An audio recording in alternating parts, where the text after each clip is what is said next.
Hello! Good morning! Hi, everybody! We've already kicked 3 accounts for harassment today. Stop it. Stop it. Stop harassing people. Stop victimizing people. Stop lying. Go away. Stalkers. We're here today to talk about emotional manipulation. How you doing, Steve? I feel like I'm being emotionally manipulated by you. Oh, probably. Yeah. Oh, probably. And in a way, actually in a kind of a good way too. Sometimes it's not always a bad thing. But first of all, yes, I am drinking my coffee in my smug mug, Josh. And if you guys haven't noticed, Cheshire is actually taking point on this particular episode. She's more of an expert on emotional manipulation than I am, I guess, which is probably true. I'm just a little bit better at communication. That's probably true too. Yeah, I have no question about that. I don't know what the hell I've been doing for the last 1,076 videos that I've done. Yeah, we're you do a different kind of communication. I'm very good at analyzing communication, I should say. I talk good sometimes. We have a new follower. Darth myself, Darth? Welcome. Been loving I've seen Darth on Twitter, by the way. On Twitter, yeah. Darth has been taking names, man. He's got notches in his belt or her belt. I don't know. I'm pretty sure Darth is a boy. I've talked to them before, but I don't want to assume. I don't know. They don't mess around. Make sure make sure our audio levels are kind of matched. I think Chester was a little high, I was a little low. If we can kind of balance that. And by the way, yes, I'm wearing my favorite sweater because it's starting to get cold again here. So entering fall and. Just had daily savings time. It's not as 100,000 degrees here. It was snowing last night, and there's still snow on the ground. So we'll chat a little bit about weather while we get our stuff balanced. Let us know if that's a little bit better. I love snow, by the way. I really am a big fan of snow. We don't get much of it down here. We get it in the mountains. But and I don't mean like a lot of snow. I remember living in Connecticut, and that's one of the states where you have to go out 2 hours early just to heat up your car before you go anywhere. You're scraping off the ice. Not a fan of that. But a little light snow in the end of December, early January, that's nice. Did I mess up? Did I spell caffeine wrong? I think you did. I was so happy with our new setup. I forgot to spell check it. Yeah, I just got this myself. This was brought. This is all new to me here, so I did. She didn't have me proof anything. She's the speller, by the way. I run everything by her forever. A tree feline. Oh my God! Listen, I only have a 62 IQ. I can't be expected to know these things. That's one job. William Peterson for 5 says, so I guess we need to wear Shatner faces in our kitchen now. Maybe. That might be definitely the next step. Yeah, we'll definitely get into that. Oh, do we got a story to tell there?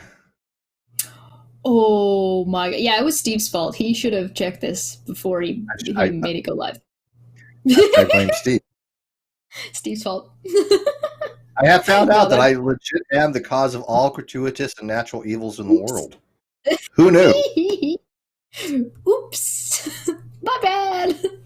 All right. Hey, well, yeah, it's a new layout. Things are gonna happen. Mistakes were made. Yeah. What is this? Whoa. Actually, I kind of liked the way that popped up. That was cool. Yeah, that was kind of cool, actually.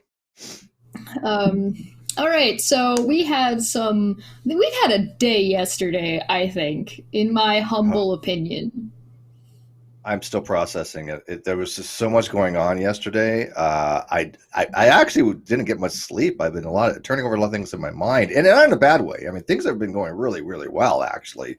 And so I'm not used to that. So I think that's what's causing my stress is things are actually going amazingly well across the board, and I don't know how to handle that. I just haven't had that the last, year and a half. Oh, right.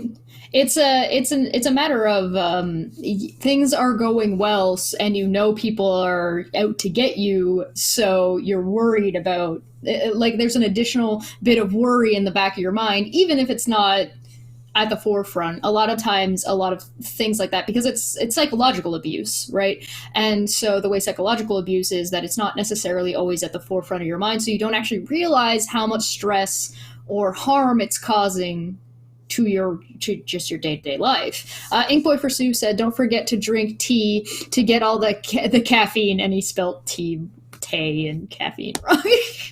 Godless Scummer for 5. Captain. I just say you did spell corner right, so half a point. Yeah, I spelled corner right. I think I spelled your name right too. Legally, that's not my name, but that's okay. That's okay. Steve spells my name wrong all the time. I do. Yeah, I do. I really do. I don't know why. I know how to spell Chesh. All right. Yeah. No. Jeff cut it. Pachetta. My favorite is when he calls me sweet or calls sweet Chesh. That happens. That doesn't happen. No, stop it. That has not ever happened. Much. Much. Godless Scummer for 5 says, "Did Captain Kirk know he was retweeting a Klingon?" Just joking, Steve. Hey, we actually know there was somebody who speaks Klingon who actually goes around and will go to these forums and correct people's Klingon. I'm not even joking. It's that. He actually right now is on his alternate channel, Top Hats Off. He is playing a tabletop RPG Klingon game. So definitely go check that out. It's really funny. And also now I'm going to need somebody who's good at Photoshop to please Photoshop Steve into a Klingon. Thank you. Well, I got the hair for it. Just I tell you what, if it's with a batholet, do it. Absolutely. Make me into a Klingon. Absolutely. Damn right. I want to be a warrior, man. Justin for 5, quote, "Will's opinion is irrelevant," end quote. The words of an emasculated troll who didn't get their way. Poor M2S and his sock drawer. See, you guys are already way ahead of us. We haven't even gotten into any of this yet, and like you already know what we're talking about. It's like, can we do a show first? I guess. No, I'm kidding. It's like this is how our audience is informed. They legit are informed, and I tell people, look, if you're not following us on Twitter, you're probably not going to know half the hell we talk about. But if you follow us on Twitter, a lot of this is just kind of a recap kind of thing. Yeah, Bull, if you could do me a favor and bring up a picture that we have set up, and could you please bring up the first? I shouldn't call it the first because that's not going to be in that order. Could you please bring up the William Shatner retweeting Menace to Sobriety, and that would be the one where he's got the little picture. So where Menace has the picture. And William Shatner says, "Why do you think I care about any of this drama? I replied to one tweet about Mark's project and how it may clean up Twitter harassment. That's it. I don't know why. I don't know this guy, nor do I care about whatever point you are trying to make." Does Bill have that to pull up? And by the way, EBJJ Comic Nut actually said he likes our shows. He watches them because he likes them, rather than just out of a morbid sense of obligation and loyalty. That was pleasant. I had a conversation. I talked to him a lot, actually. Is there a number to this picture? Because they're all kind of pretty. They're all pretty small. You're the one who saved them. You tell me. I saved them in the order you sent them to me on Discord. See, okay. They think running this stuff's easy. Okay. Okay, do the third one and then bring up the second one. Okay, third one is 3, then 2. That should not be. Oh, you've got them reverse order. So from the order bottom. You sent them. The order I sent them. 1, 2, 3. Okay, no. So hold on. Let me count the other direction. 1, 2, 3, 4, 5, 6, 7, 8, 9, 10, 11, 12. The 13th one. 14th. Hey, Comic Nut, I just gave you a wrench to put your video link to your channel in the live chat there, so people can go find you if they don't know of you. No, that's still not that's not the order I sent them in. What the hell is happening here? Okay. You did not save them in the order I sent them in. Okay. See, I make this look so easy. I will resend the one I'm looking for you to post. M.920 says, I wouldn't be a member if I didn't enjoy the content. And I appreciate that. And that's one of the things that I point out all the time. I really only want people watching this stuff if they like it. I don't want dead subs. I don't want people to hate watch. Yeah. Yes. There we go. It doesn't work for me. I want people that enjoy the content. Sent you them. So thank you for that, Doc. Stop sending me. Yeah, I did. I sent you that one, then the next one, then the next one. So that's the order of those three. We did it. We made it. We did it. This one. Hooray. So what I don't know if I can read these, but we'll give it a shot. You don't have to read them all out. So if you can just cycle through them and like cycle through them once or twice and leave them on screen long enough for people to see.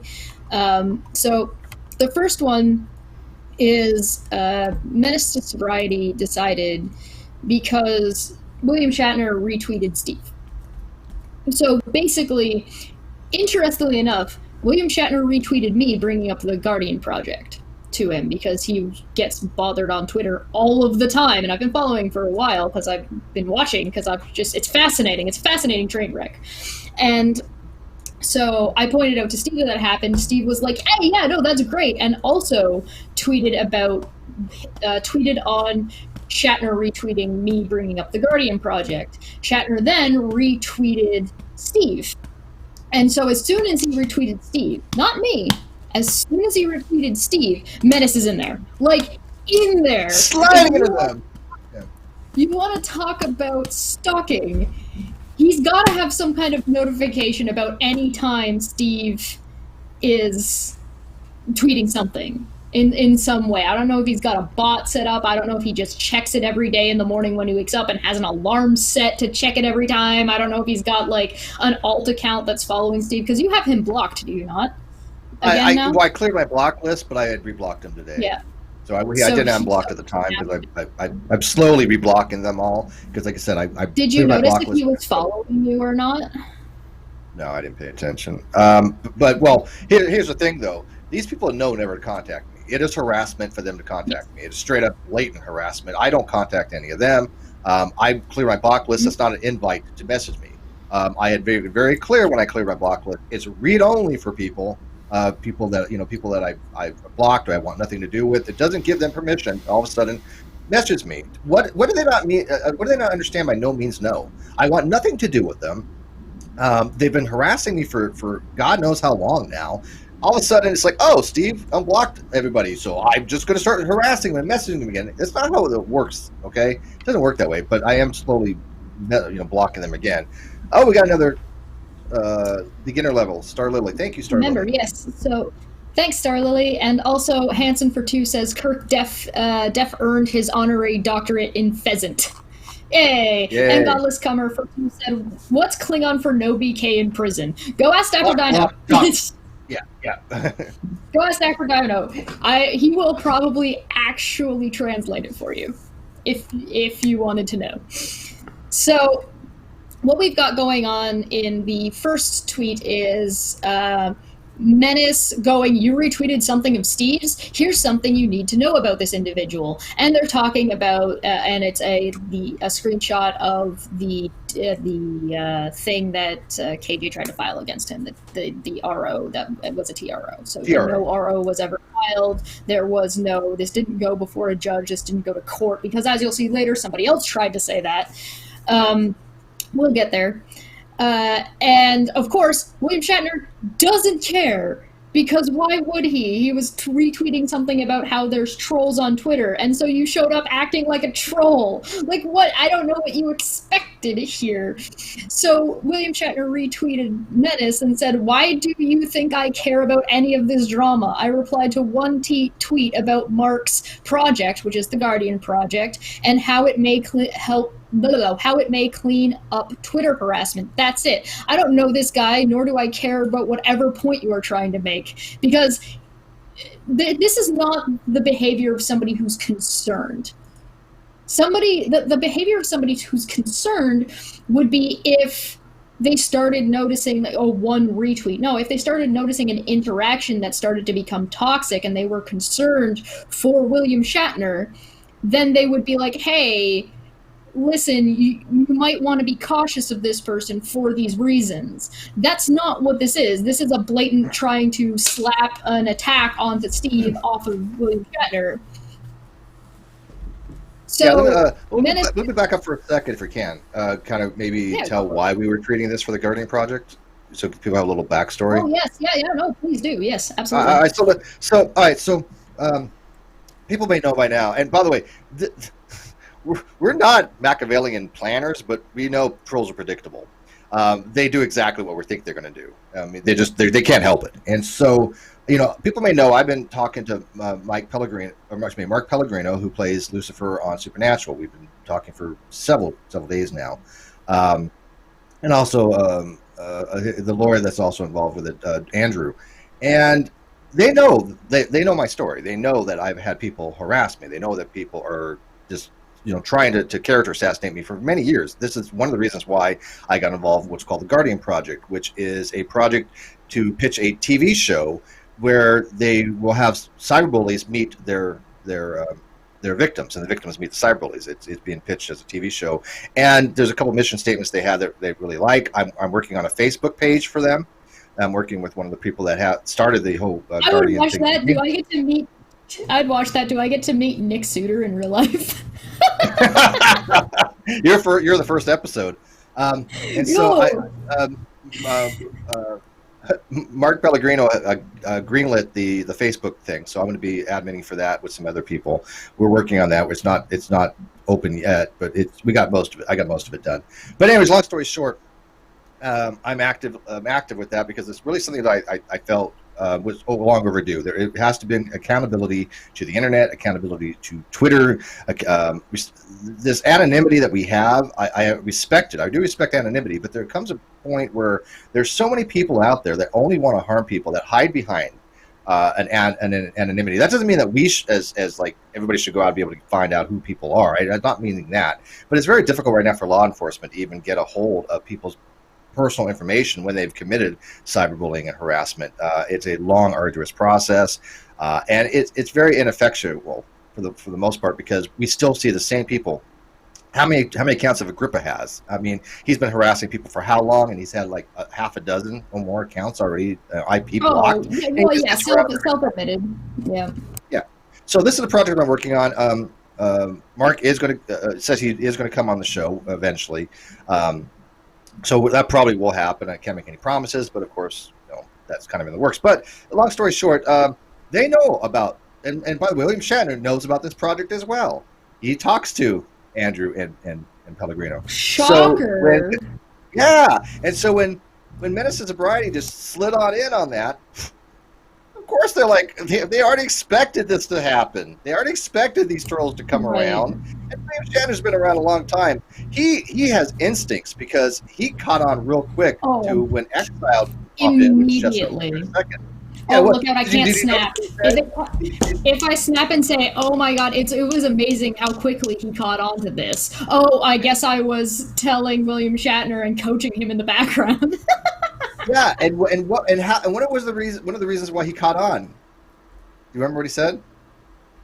About you don't follow me. Yes, that's right. Yeah, he would say, well, wait a minute, these guys aren't followers of mine. How do they know about this? Maybe they are stalking this guy. So yeah, he definitely has been around the block. Yes, absolutely. And anybody who's been who's followed William Shatner for any length of time knows very well how he handles these kinds of things and what he ends up doing. So this is of no surprise to anybody who follows him. But keep in mind that Steve Menace did not, under that account, follow William Shatner, according to William Shatner. So just keep that in mind for a little bit later, because we're going to get to the manipulation. Why would Shatner know me? Why would he care? And first of all, Shatner is absolutely right. It's like, who the hell checks out every background of people? Let's say that I was some kind of super cyberbully, harasser, POS. How would he know this? Let's say nobody sits there yeah, I would say I was Agrippa. Nobody goes around doing background checks on people that you retweet. Now, Agrippa does background checks on me, supposedly, or from what I heard, or at least some people in his camp do. That's a given. I already know that. I don't know if it was him or Beatty or one of them did a background check on me, and probably more than one. But it's just like, okay, do I have to do a background check on everybody that I retweet? Retweeting somebody doesn't mean that you necessarily endorse them. Shatner doesn't know me from Shinola. I wouldn't expect him to. But it was about the project, and trolls do what they do best. They make it about themselves and what they want to talk about. Does Burger King commenting on my tweet mean that Burger King supports everything I do? No. Yes, it does. Yes. No. And by the way, Burger King commented. The actual Burger King account commented on. So good. Yes, you. So that means they must fully endorse you, I guess. I cannot. Well, apparently Burger King endorses that there is no Burger King in prison. There is no BK in prison, people. Burger King has endorsed it. Yeah. Yeah, it was so predictable because I told these guys it was going to happen. I told them that as soon as not William Shatner. No, I didn't tell William Shatner. No, but I told other people related to the project. But he's been around the project. He's seen this stuff happen before. He knows the signs of people that are against the Guardians, and they played right into it. I mean, these people are not very intelligent. This sounds like it would be an amazing show. Like I would watch the hell out of that. I'm telling you, I love that this show they're going to pitch it to producers, and I would love to have to watch this show. Victims Meet Cyberbullies series. Oh, I think it's a brilliant idea. It's kind of like Catfish only for bullies. You know, it'd be funny is if William Shatner went and got some Burger King and retweeted "No BK in prison." Well, he doesn't follow any of that stuff. No, like I said, why would he, man? But he does endorse the. Listen, you would be surprised. But that would be funny. That would be hilarious. Don't underestimate that celebrities may enjoy trolling. By trolling, I mean like not harassing and being bad people. I mean trolling making ribbing a little bit. Yeah, there's a heckling. Heckling is a better word. Yeah. Also, do not underestimate that celebrities also get bored and sometimes want to look at other people's drama instead of their own drama all the time. So do not be surprised if something like that happens, because I'm not saying that he's going does that to a lot. Actually, he's very engaging on that. Yeah, so you never know who's watching. That's all I'm saying. Although chat is killing me over the side here, please go tell the Guardian Project that, because I would love every second of that. And they're tweeting, or they're messaging me in the side chat saying, maybe you get to meet Keon. I would love to see Keon and Chesh meet. Oh God! And Menace was telling, I think he was telling Andrew, or he was telling Pellegrino. I don't remember. He was just like, on the first episode, I would love to confront Steve, and I'm like, look, I'm not interested in ever being on this show. I just want to watch it. I made it very clear. Watched you and ProLib. People love that shit. Oh, and ProLib left the internet not too long after. Go figure, right? After I call his ass out for blatantly lying. But it's like I kept telling people, look, I'm used to this. I've had trolls for 4 or 5 years, Bulla, now. It's been it seems like about 5 years it's been going on. I don't know. Has it been a lot long? It's been solid 4, I would say. And it's not just random trolls. It's the same trolls. I feel like this crap this crap really got started in 2016. All right, so we'll go a solid 4 years. And so I already know how to handle it. These guys don't faze me in the very least. They don't bother me. And they know that. That's why they go after people that I love, people that are my friends. They know they can't get to me. I mean, look at Kyle sitting there one day just reeling on me, right? Just being very, very nasty toward me, and I'm just going, okay. He knows it doesn't bother me. Yes, God ends. This is the true William Shatner. Yeah. This is actually. It's actually William Shatner. Exploratory Minds for 2. Oh, sorry. Go ahead. Go ahead. Super chat. Exploratory Minds for 5 says, I checked out the Guardian Project website. It looks interesting and promising, particularly the trigger apps section. Yeah, I like the website. I also I, linked I, to the let me just finish Kickstarter. this real quick. I want to get it out that Yeah, go ahead. Yeah. I don't need a show like that to deal with my trolls. Other people need help. That's why I want to get involved in the Guardian Project. It's to help for other people because I know what it's like, and maybe if they get the help that they need when they have people harassing and cyberbullying them, um, then I'm supportive of the project, and I donated. We'll talk more about the project in a future episode and the details with that. But anyways, go ahead, Yes. Chester. Yeah, we'll talk about that another day. I want to be on it. I want to see Steve on it. I want to see Bool on it. I want to see I'm this not. whole No, thing be a total mini I have series. nothing to do That's with what I any of want. that. I'm just supporting it. No, I want no. it. I want it. I want it. You're, Listen, Steve doesn't want it. I want this. yeah, I think that would I be would hilarious. no interest I whatsoever, to be honest. would also love to see a documentary on this stupid non sequitur no BK in prison situation. I fucking Well, would. no, that would love be interesting. No, I know, I do know there. I have been contacted. There are people that say there are some local reporters that do want to have the non sequitur story when it's completed. nice. That'll happen. Yeah. I would be so happy. I would watch the hell out of that because I'd be like, I want to see how they do it. This is so interesting. And it would be so surreal. Like getting retweeted and this conversation and what just happened with William Shatner was just surreal to me. Just like, is this real life? What is happening? It was ate up surreal. the entire second half of my day. It was surreal in the fact that one, he was so cogent of what was going on, and his response, he was just on point, and he just slapped two of the McCrazies down instantaneously, just annihilated them. Matter of fact, X, I don't even think Katrina tried writing back. She was done. Yeah. She got and one and done for her. So Menace then said, wait, you tweeted about dealing with harassment and bullying, but don't care that the person you retweeted was served with a TRO for doing that exact thing? Perfect, laughing emoji. That's not how that works. Serving somebody papers does not mean that they automatically did the thing. If that were the case, why are you backing Kyle? Yeah, it's kind of weird. A lot of context mixing from this kind of stuff, right? Which is something this is again emotional manipulation.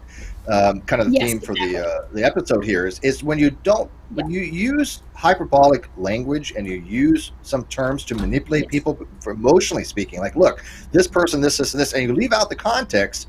This is emotional manipulation, and we see it happen a lot because these trolls, these people that have been harassing us, have a lot of things in common. A lot, especially gaslighting.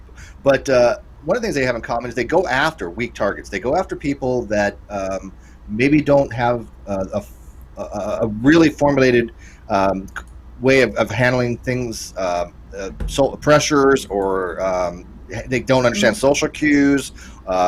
They might be on the spectrum. I see that happen quite frequently. They go after people on the spectrum a lot. I've noticed this, but they manipulate them. They're like, "Oh, this is your enemy here. Let me tell you why this is your enemy here. If you don't think this is your enemy here, then you're the bad person." That is emotional manipulation, and I think that he messed up thinking that William Shatner was a weak-minded individual. Oh no! Oops. So you thought mistakes were made. So if you notice, the very first tweet from Menace is already manipulative. You retweeted something of Steve's question mark. There's something you need to know about this individual, ellipses, picture of service. So interestingly enough, that something you need to know about this individual ...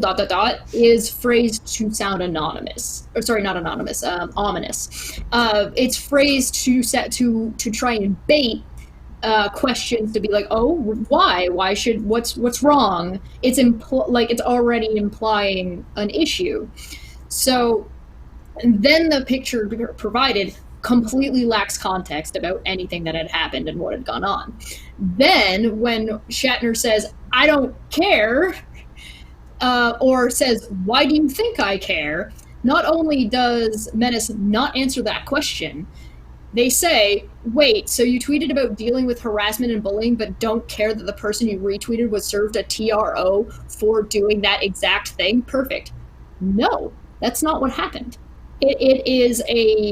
There is enough missing context and enough twisting of what actually was the situation that now it's a lie.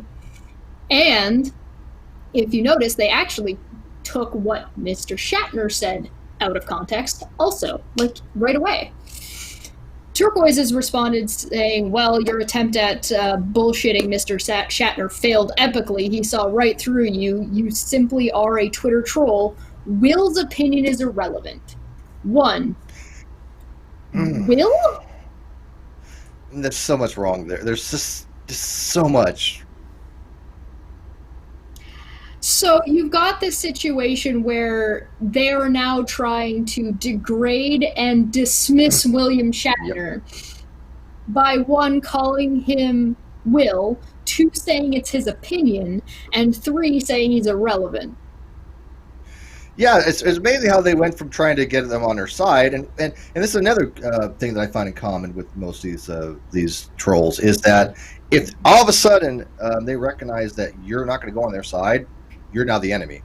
You're now going to be the victim. You're now going to be harassed, and this has happened so many times to people, and I got people in my live chat that this has happened to.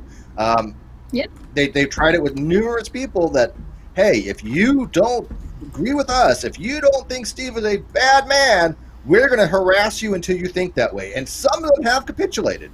Some of them have changed only because they were tired of being harassed. I've had people tell me literally, hey, Steve, I've only said this to them to kind of appease them. I don't really feel this way, but I kind of had a shit on you. I hope you don't take it personally. Okay, whatever. But I'm not even joking. I've had people tell me this. That's people that are being emotionally manipulated. That's harassment and manipulation. Absolutely, it is. And intimidation. They're trying to intimidate people away from talking to Steve because they don't want pushback on the slander that they're putting out towards Steve. And the reason, and essentially, it's a matter of an attempt to harm Steve, whether that be in public relations, whether that be in private relations, whether that be in regards to business relations when it comes to Non Sequitur show and coming on Steve's show at all. So, like, if you show up on Steve's show, guaranteed, if you have any internet presence, one of these people will come and show up in your live chat. Sometimes they're being very, very friendly to you. I've seen that happen before. And then when one or two people go, oh, well, why are you on Steve's show? And they go, I don't know about Steve. I was on his show and it was great and I had no problems with him. What? Go away. This isn't how I do or what I do, so why are you bringing this up here? Even though the account being nice isn't the one who said that, because it was a different account, this account disappears and their support is gone for that channel. And sometimes they start getting harassed. Ghost Dog, exactly. for two, said context from trolls like that like Kyle and the True. And Exploratory Minds for 5 says, I'm assuming I'm right that this is their site to clarify, guardianproject.info. Yeah. There you go. But you're exactly right, because there have been many times, again, isolation is a key thing from trolls. They want people to be isolated. Yes. And they've actually said, look, don't contact Steve, because if you ask Steve about stuff, he'll just block you. And other times they're like, oh, go ask Steve and see what happens, because he'll block you. And then people do, and they're like, he didn't block me. He was actually really informative, and he told me and he showed me all this other stuff. And they're like, oh, well, you're just part of Steve's troll army now, and you're just been brainwashed, and you're not capable of having thoughts of your own. Again, emotional manipulation. Again, these they're all cut from the same cloth. They're so predictable in these actions, because for 5 years they've been doing this to people, and people finally got together, because we've tried ignoring them. I've had people tell me, hey, I didn't know any of these people's names until recently, because we don't talk about their names. We've just said, I mean, when we started, that there's a group of people that we wanted nothing to do with, and we didn't get specific on it. But now, more and more time goes on, a lot more light is being shed on some of the reasons why. As people can see, would you guys want to hang out with these kind of people? Would you want to be around them? Blame us? Well, it's not anything with them? Well, the point is that you didn't talk about them for years until they thought that they had a foothold to go after you when the stuff with Non Sequitur went down. And they lashed out everything they could to try and disparage slander and defame Steve, That's so it. that way, one, he couldn't win even if he got non sequitur back because nobody would talk to him, and two, so because they thought they got an edge on him because they thought he was going to be in an emotionally vulnerable state. Sorry, go ahead, Bull. Well, yeah, I was just gonna say it's definitely a opportunistic group of people. Yeah, Definitely. they poke their The heads out and entire- they think they have an opportunity. Yeah, The entire time the non sequitur show was running, we didn't talk about these people. We didn't have crap to do with these people, really. Yep. For the most part, like, there was some interaction, some fringe interaction, but nothing serious, right? And then all of a sudden, oh, sorry, go ahead. all of a sudden, it goes. The non sequitur show has an issue, and ooh boy, you would think that they it was jumped a on that treasure trove bandwagon. of opportunities, and they did. They really did. And so what happened, Bull? They got all behind Kyle Curtis, who ended up being found liable for fraud, fraudulent conversion, unfair and deceptive trade practices, breach of fiduciary duty, and breach of contract, and is now looking at possible charges for forgery, submission of alternate evidence, and perjury. Way to go, guys! And now they've all backed away from him, toxic. Well, not all of them. No, they were. That's the only reason they supported him. And by the way, thank you to them for doing that because it gave Kyle some sense of security. He felt he was being supported, and they had people that were behind him, not realizing, even though I made it very clear, they didn't give a damn about him. They were just doing it because they thought it was going to affect me. Over on the In Time channel, some of them were over live there, and they very explicitly explained that, hey, just because you hate Steve doesn't mean you actually support Kyle. You're just going along with Kyle to shit on Steve, not because you actually like or agree with whatever Kyle did. So you're justifying and supporting and allowing this person to behave in this manner and enabling their behavior because you don't like Steve, even though you don't really agree with what they're doing. Basically, that was the explanation.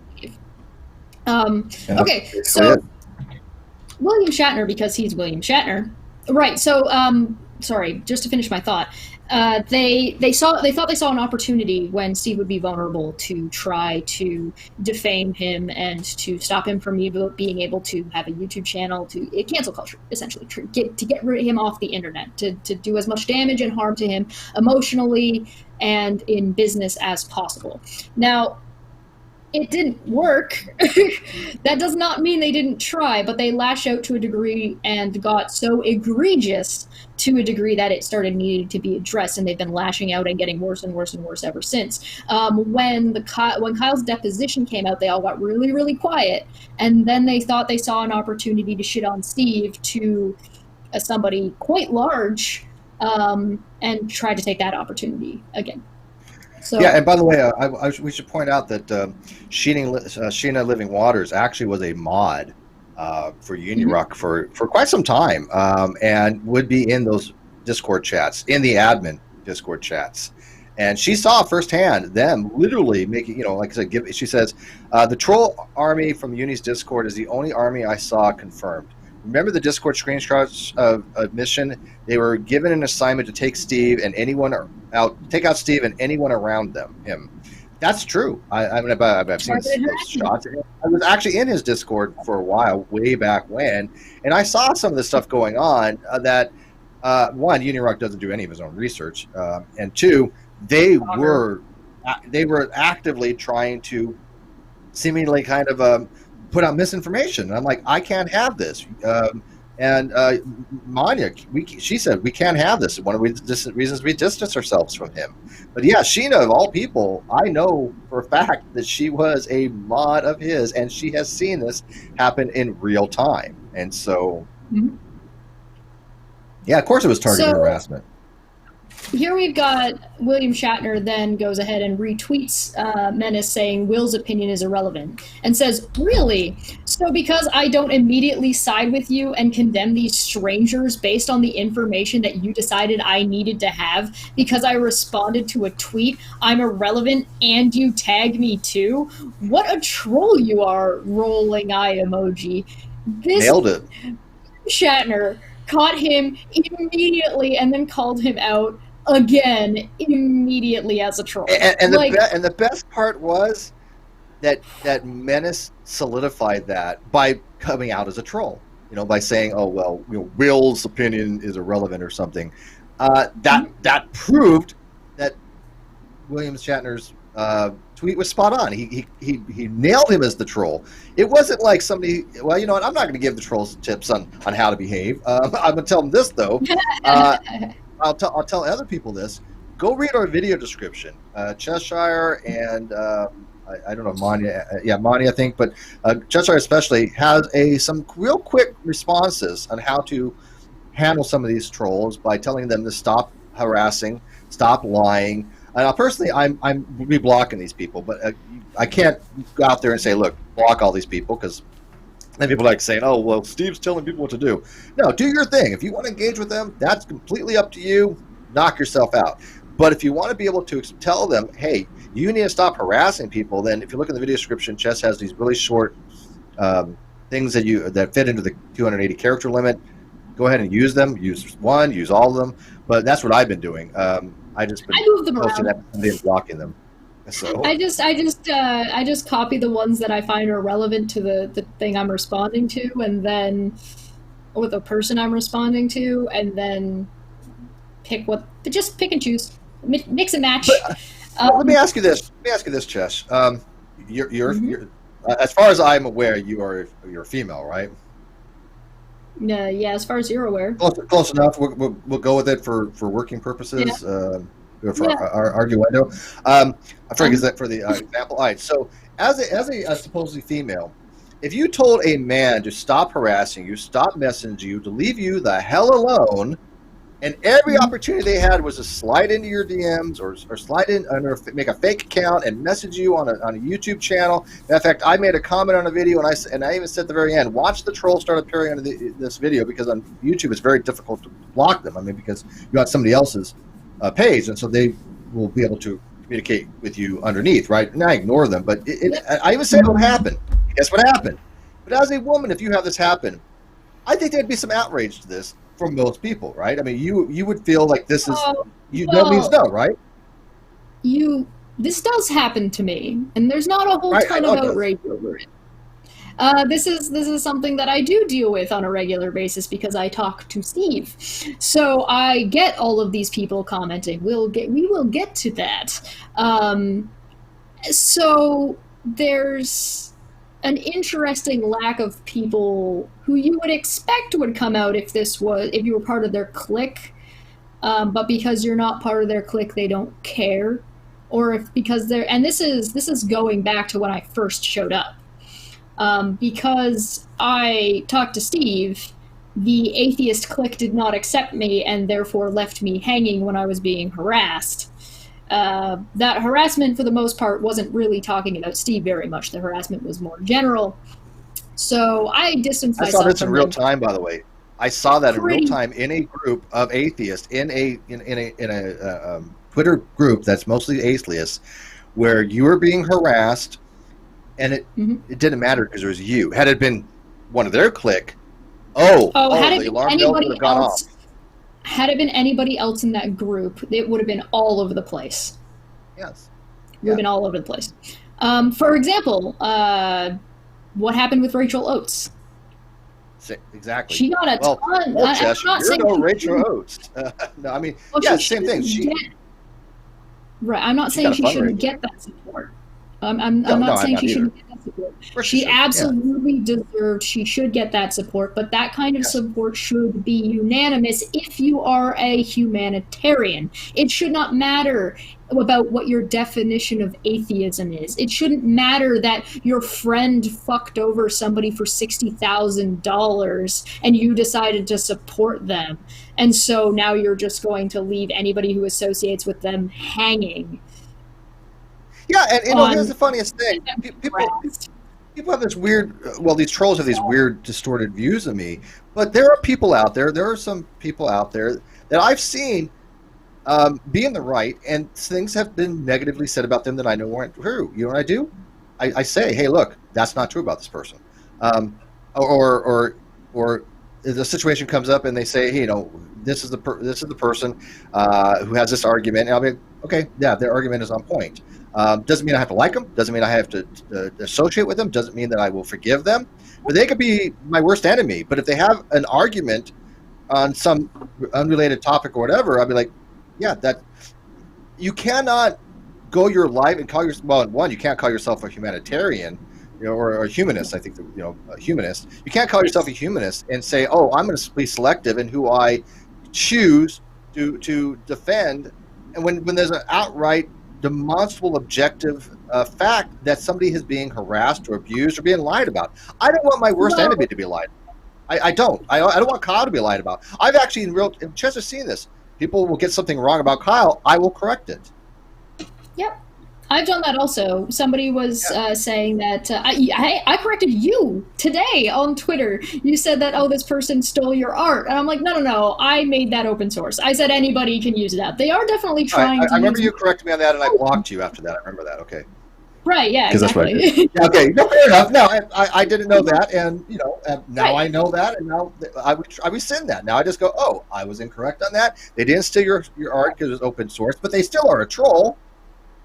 Oh, they're still trying to use my art to bully me, which is hilarious. But whatever. It's your art to make open thing. It's your thing, but I still think it's ridiculous that they're trying to bully you.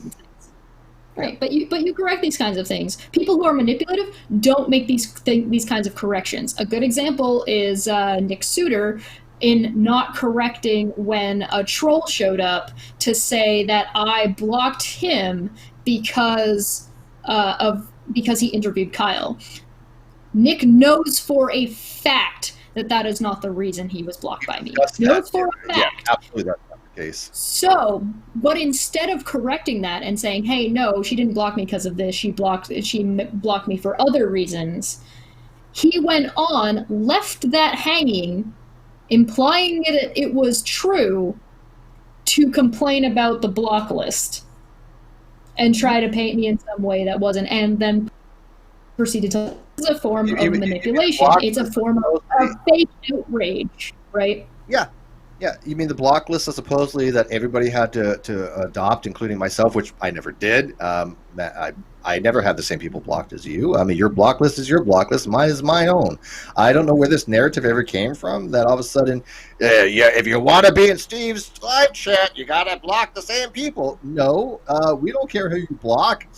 We'll obviously give advice and say, look, there's certain people that I have blocked, and we'll explain to you why if you want to know. And we recommend that certain people are so just emotionally dangerous and so much of a troll that it's probably best people do, but that's up to them. Look, if you want to hang out with the worst person on the internet, I don't care. If you're best friends with Trump, I don't care. If you're best friends with I don't know some shitty people on YouTube. I'm trying to think some big names. I don't hang out. Yeah, what's his name? What's the God? The real right wing guy. Oh, come on. Are you talking about Alex Jones? No, not him. He's a very, very conservative, young-looking guy. What the hell's his name? He owns everybody. He thinks he owns everybody. He's the one that was wondering why people in Florida don't sell their houses if there's climate change, because it would be beachfront property, not realizing that it would be like Ben all Shapiro. Underwater. Ben Shapiro, that guy. Yeah. If you're best friends with Ben Shapiro, could be my guest. But I mean, the point is that we don't tell people who they can be friends with. We never did, and that narrative just is wrong. We got a super sticker from Play at Home Mom, and it's T for 4. Thank you. There's actually some garbage going on in the chat right now. So Jason Bourne is asking, "Are you being sued?" Listen, Who? 1, none of your business. You? 2, yeah, me. Of course, me. I'm suing her. Don't you know that? Right. 1, that's none of your business. 2, don't pretend you care. If I was being sued for what people have been trolling and misleading and lying and gaslighting about, I would have been public about this. I'd be making clickbait videos like crazy. By all means, that is what I would do, because I think that would be something that would be interesting to people. Do That's people not recognize what's called the Streisand effect? right. They really, exactly. some people may not understand that. The point is that I've seen this account around before, and now they're back because you unblock them. This isn't like exists in a bubble. If it was somebody who just didn't know and was coming to ask, that would be fine. That's not what this person is. They're implying and pretending like this is their first, like that they haven't been a complete shitlord in the past, right? So they're asking. And now they're like, "Oh, sorry about asking." No, Yeah, now I you're recognize the name, not just from the movies. I blocked everybody. Yeah, and I'm not telling you to remove him. I'm not asking him to be removed. I'm using this as an example that's currently happening. I'm not saying you can't ask. I'm saying you don't exist in a bubble. You don't get to be a dick to everybody and then pretend that you care. That's emotional manipulation. You're trying to elicit emotions. You're trying to control the conversation and what people are talking about, and you're trying to cause damage. This is not, you're trying to manipulate what's going on. That's what this is. This is what's the word? Emotional trolling. It's quite clear. It's quite obvious. But if it's not so obvious if you don't recognize the account. If you don't recognize this person and remember, because now they're just like, "Oh, I've always been here." No, you haven't. You got blocked. Yeah, their name was blocked. I recognize you're it. lying and you're trying to gaslight people. Okay, so this is interesting. Here we go. Hey, Josh, I don't care. I was just asking. So you don't care. You're just asking a question that you don't care what the answer is. Then why would you ask it unless you're trolling? Trolling. Let me pretend like I care about you or what's going on or the situation, so I can manipulate the conversation, so I can manipulate what's going on, so I can get either some kind of attention, whatever it is you feel like you're getting out of it, right? And so this is where it starts looping into, as we've talked about in the past, gaslighting, or as we've talked about in the past, narcissistic behaviors. You want to get something. And a little bit of passive aggressive in there, and watch them play the victim coming up. It's just, absolutely. Just play the whole gamut. Well, they're already trying to. That's the sorry for asking. You're attacking me for asking. That's not what happened. That's the victim. This is not what happened at all. This is, so you're guilt tripping and playing the victim, right? So now you can see real time exactly what just happened. Mm-hmm. Yeah, and this is what we point out to people. This is what we say. A lot of what Cheshire and I do, we just point out what the trolls do for themselves. I mean, they literally make our case for it, like they do on Twitter all the time. And this was again hilarious because when I was telling Andrew and Mark Pellegrino about this, I was like, watch, they'll do it themselves, and they sure enough did. So back to William Shatner, because I think that was a really great example of what we deal with on a daily basis. Yes. And these are people that do this and they jump into threads. This is people that go into every thread they think they can get away with it in. And it's, for a lot of people, you don't recognize it. I'm willing to bet that the majority of people, until I said something, did not realize what just happened. Because it's subtle. Manipulation is supposed to be subtle. That's the point. It's supposed to cause emotional distress to whoever that you are trying to manipulate, because when you're emotionally distressed, you're easier to control. It's all about controlling that. So if you're somebody who is a very emotional person, and you know you're an emotional person, that's not a bad thing. It doesn't mean don't be an emotional person. It means recognize that and recognize how it's easy to take advantage of you. Know your buttons. Know the things that bother you, so that way you can stop and be like, okay, this person is upsetting me. Why is this person upsetting me, and how should I respond? Don't react. Respond. I didn't just react to this person's question. I answered their question and responded. I gave them the answer they didn't care about, but I also went through and explained very clearly, very calmly exactly what just happened, and they continued to make my point. And by the way, I don't know if you saw in the live chat, Chess, but I thought it was hilarious. Legit, somebody was accusing Smitty of being me on a sock account. I'm like, wow. I mean, this is like it didn't happen today. It happened a while ago. But I was like, okay, this is just in the realm of wild land. Look. I have one account. I don't know how many times I have to say this. I have other accounts for other things, but on the other accounts, I never tweeted anybody. I've never DM'd anybody on any other account, but the one I have. That's it. My only Twitter account that I've ever DM'd anybody on. That is Steve, and then there's a Caffeine Corner account. There's my personal account, my other account, which was more for businessy show type stuff. And that was for like shilling my art and my shows, which you'll notice that my one account for art and commissions and stuff was tweeting out my art, and this account has not been tweeting out my art. It hasn't been doing anything like that. There's one tweet that has art in it, and that's because I was giving it to somebody. I wasn't saying, hey, come check out my art. It didn't happen. There's also one tweet. Smitty's been around for how long? And Smitty's one of the people that gives me pushback that I enjoy.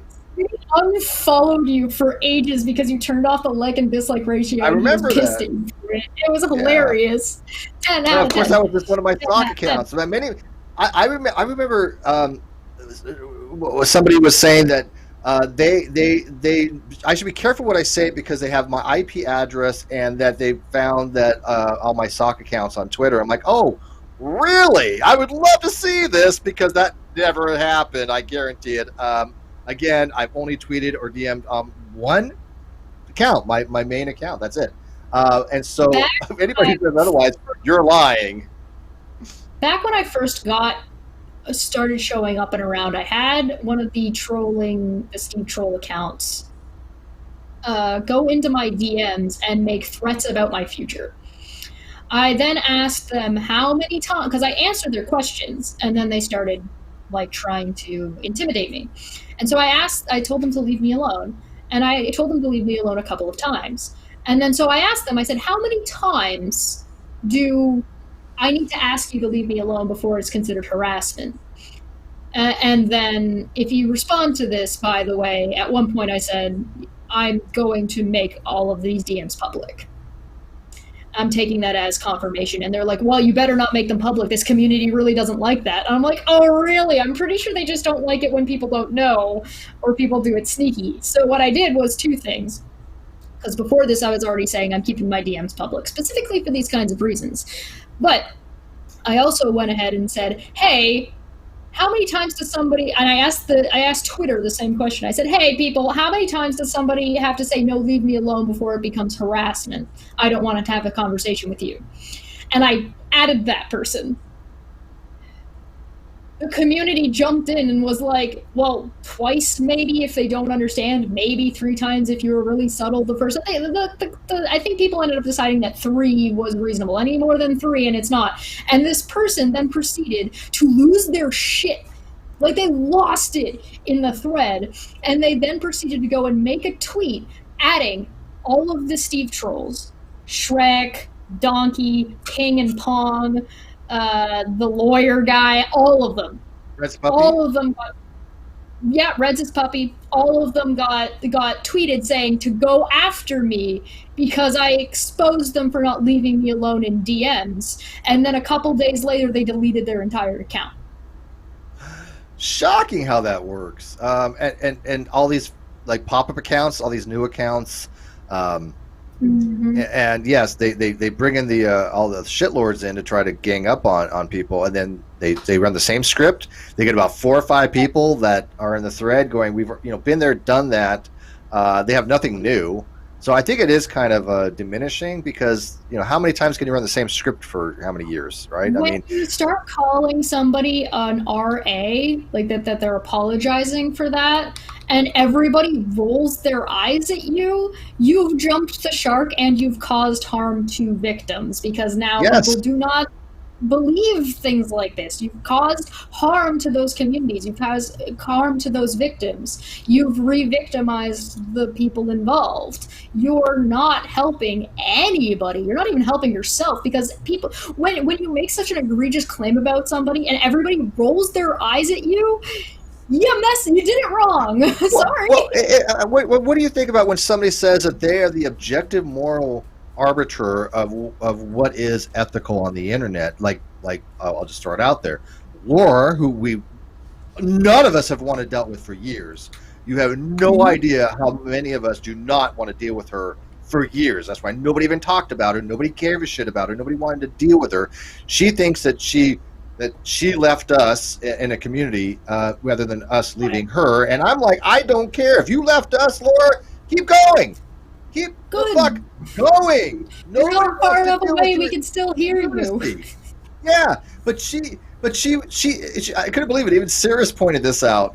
Even Cirrus Skeptic, who I love, he pointed this out. He noticed it. She said that her objective morals that she's the arbiter of, based upon her opinions. So she's using objective morality based upon subjective evaluation. I'm like, none of this works that way. No, that is not how objective morals work. She's not the sole arbiter. And worse, what's like? Even exist. Yeah, well, what's worse is then you have sinister porpoise coming in saying, well, hey, I'm the moral arbitrator, and I think if Steve doesn't do this, this, and this, I'm going to continue to make shit up on him and harass him. And people are like, what? How is that the definition of a bully? Do what I want, or I'm going to harass you, I'm going to lie about you. And she admitted it. I know Steve's not a fascist, but I'm going to call it anyways because, it triggers him. No, it doesn't. No, it doesn't, but it's an outright lie, and you know it's a lie. Uh-huh. How is that not the definition of being a cyberbully, or at least a troll? I don't get it. Okay, let's move on because we're getting ahead of ourselves a little bit. There's a lot of manipulation. A lot of it is really, really subtle, and it's really hard to recognize sometimes unless you're used to it. So Nancy has responded to William Shatner here saying, my favorite part is where he refers to you as Will as if you are familiar friends. His name is Mr. Shatner to you, troll. Now, William Shatner does not go by Will to his friends either, so he gets that wrong. He's just straight up being disrespectful and dismissive on purpose because he didn't agree, right? Yeah, and also confused with Will from Riker and Will Wheaton. So it's like, yeah, who would call Why would he go by Will? I mean, he would still be the first Will. So yeah, there's that. Again, it was really bizarre. I was like, man, that is, now you just totally expose yourself to being demeaning. Well, it's the same thing that Kent Hovind was doing to Aaron Raw by trying to call him a name that he doesn't go by. Yeah. Right? Boole, if you could do me a favor and pull up the Menace to Sobriety #1, it will be this one. Pull that one up. Just to round off this little interaction. Because this is really interesting. So welcome to twist, manipulation, lying, and misrepresentation and gaslighting all rolled into it. So at this point now, Menace is trying to manipulate the narrative that he knew going in to talk to William Shatner. That, of course, that's what he said. I knew that's what he was going to say. No, you didn't. No, you didn't. You're lying. So he says, #1, that Shatner shtick on Twitter. Anyone who expected a different response from him hasn't seen his Twitter before. Now, if you remember what Steve said earlier, he said that William Shatner pointed out that Menace did not follow him. Was it Menace or exiled, or was it? Oh, I don't remember. It could have been. It could have been exiled that he mentioned that too. I'm not sure. If I'm not mistaken, he looped all of them together. Okay, that might be fine. I think it was directly to exile, but you're right. You might loop them all together. Yeah. So there's that. Maybe that's up for interpretation, and I'm fine for that to be whatever it is. I think Menace may have. I'll have to double check before I go further on that. Somebody in the live chat will remember. They pay attention to this stuff extremely well. If you knew that this was the way William Shatner was going to react or respond to you, one, why would you present it in a way that he would respond to you that way? Two, are you purposefully trying to make yourself look like a dishonest shithead? Or B, Yeah. are you just lying? You're just trying to rewrite I'm gonna go with and that redefine, option. right? And this happened with this tends to happen when a troll or somebody who's being manipulative wants to feel like they've won. So he's going back to his echo chamber, even though he's tweeting at me and Steve. He's virtue signaling to this group of haters, essentially toxic haters and stalkers, to get some kind of like, oh, I won, look at what I did. Of course that was what's going to happen, because also William Shatner is a bad guy, and to parade around like they've won something. You saw it with Batty, you see it here with Menace, you've seen it with I've seen it with Laura, I've seen it with a lot of flirfs, a lot of young earth creationists will do the same thing, saying that they've won, when like going on and claiming that they've the guy who I think Donnie was his name was going to didn't show up to Astronomy Live's. He was supposed to have a discussion or debate with Astronomy Live over on Red's channel. He didn't show up and then claimed he won. What? You didn't show up? What do you mean? How is that the case? Another example would be Hogtie. Didn't like how the conversation went back to groups of trolls and misrepresented and lied about what had happened in the conversation. There's number 2 here. 2.5 million followers. How many of them now know of the online harassment and sick behavior of Steve McRae? My job here is done. # we stand with victims. So here you have them saying that they behave this way on purpose to attract attention to shit on Steve, and then accuse Steve of harassing and sick behavior without demonstrating any piece of that. So we're in a situation where he is lied that he knew that this was going to happen and purposefully, I guess, represented it this way so that he could take advantage and manipulate William Shatner and William Shatner's followers so that he could lie and misrepresent anything that Steve has done, as if that has anything to do with supporting victims, as he was re-victimizing people in that thread.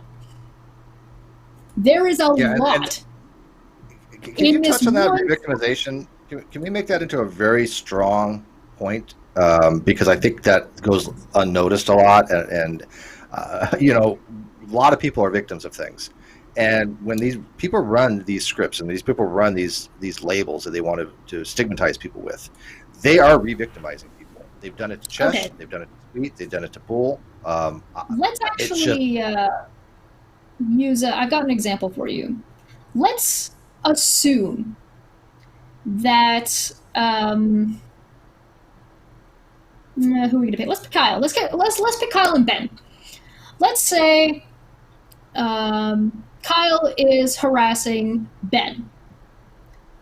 We saw this. We saw him threatening him. We've seen harassment of Ben due to Kyle. Now, let's say Kyle stops harassing Ben due to a restraining order, due to a TRO that doesn't go through, due to court proceedings. For whatever reason, it stops. What happens to Ben if Kyle, who is now no longer interacting with Ben or talking about Ben in any way, shape, or form, if people stop or start harassing Kyle about Ben? It's baiting.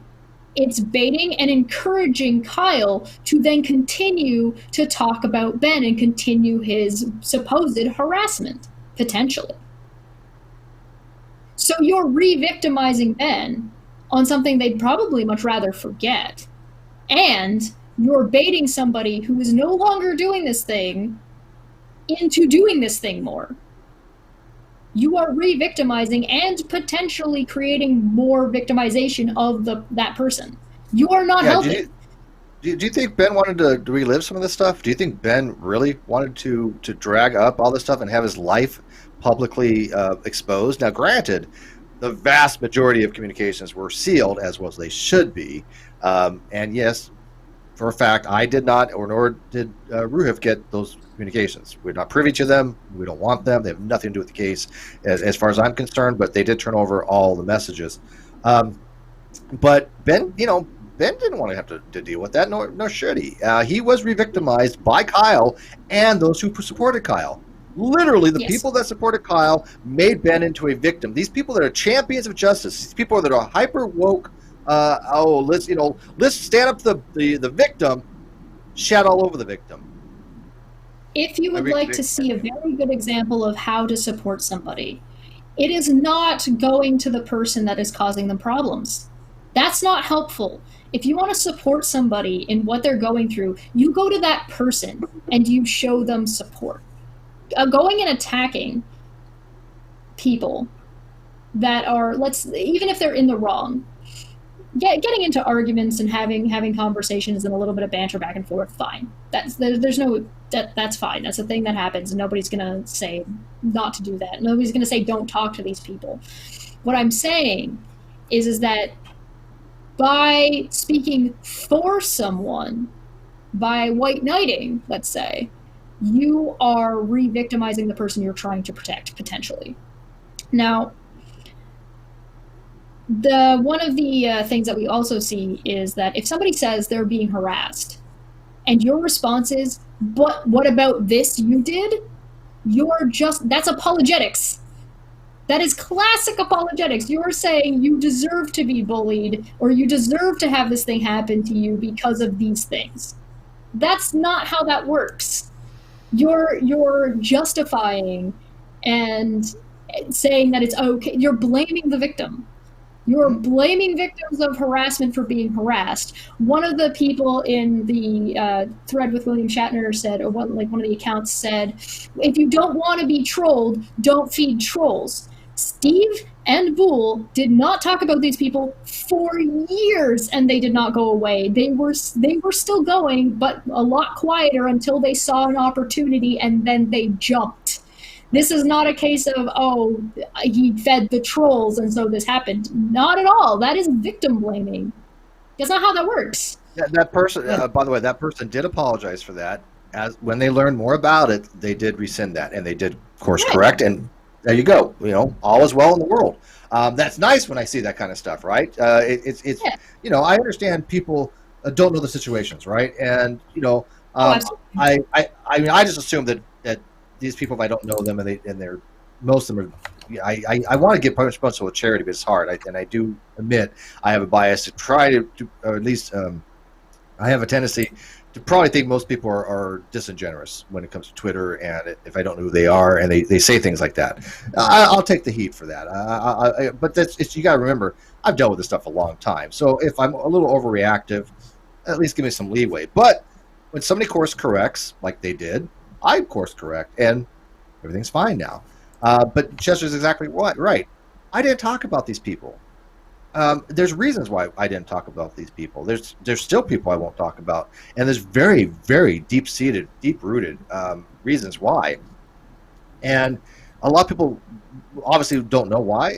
They never will know why. They're not privy to certain information. It's personal. But when you say, "Hey, don't feed the trolls," and they won't come after you. First of all, that is victim blaming, because we weren't feeding them, and if we were, it's like saying, "Oh well, if you don't want to be raped, don't be wearing that kind of outfit."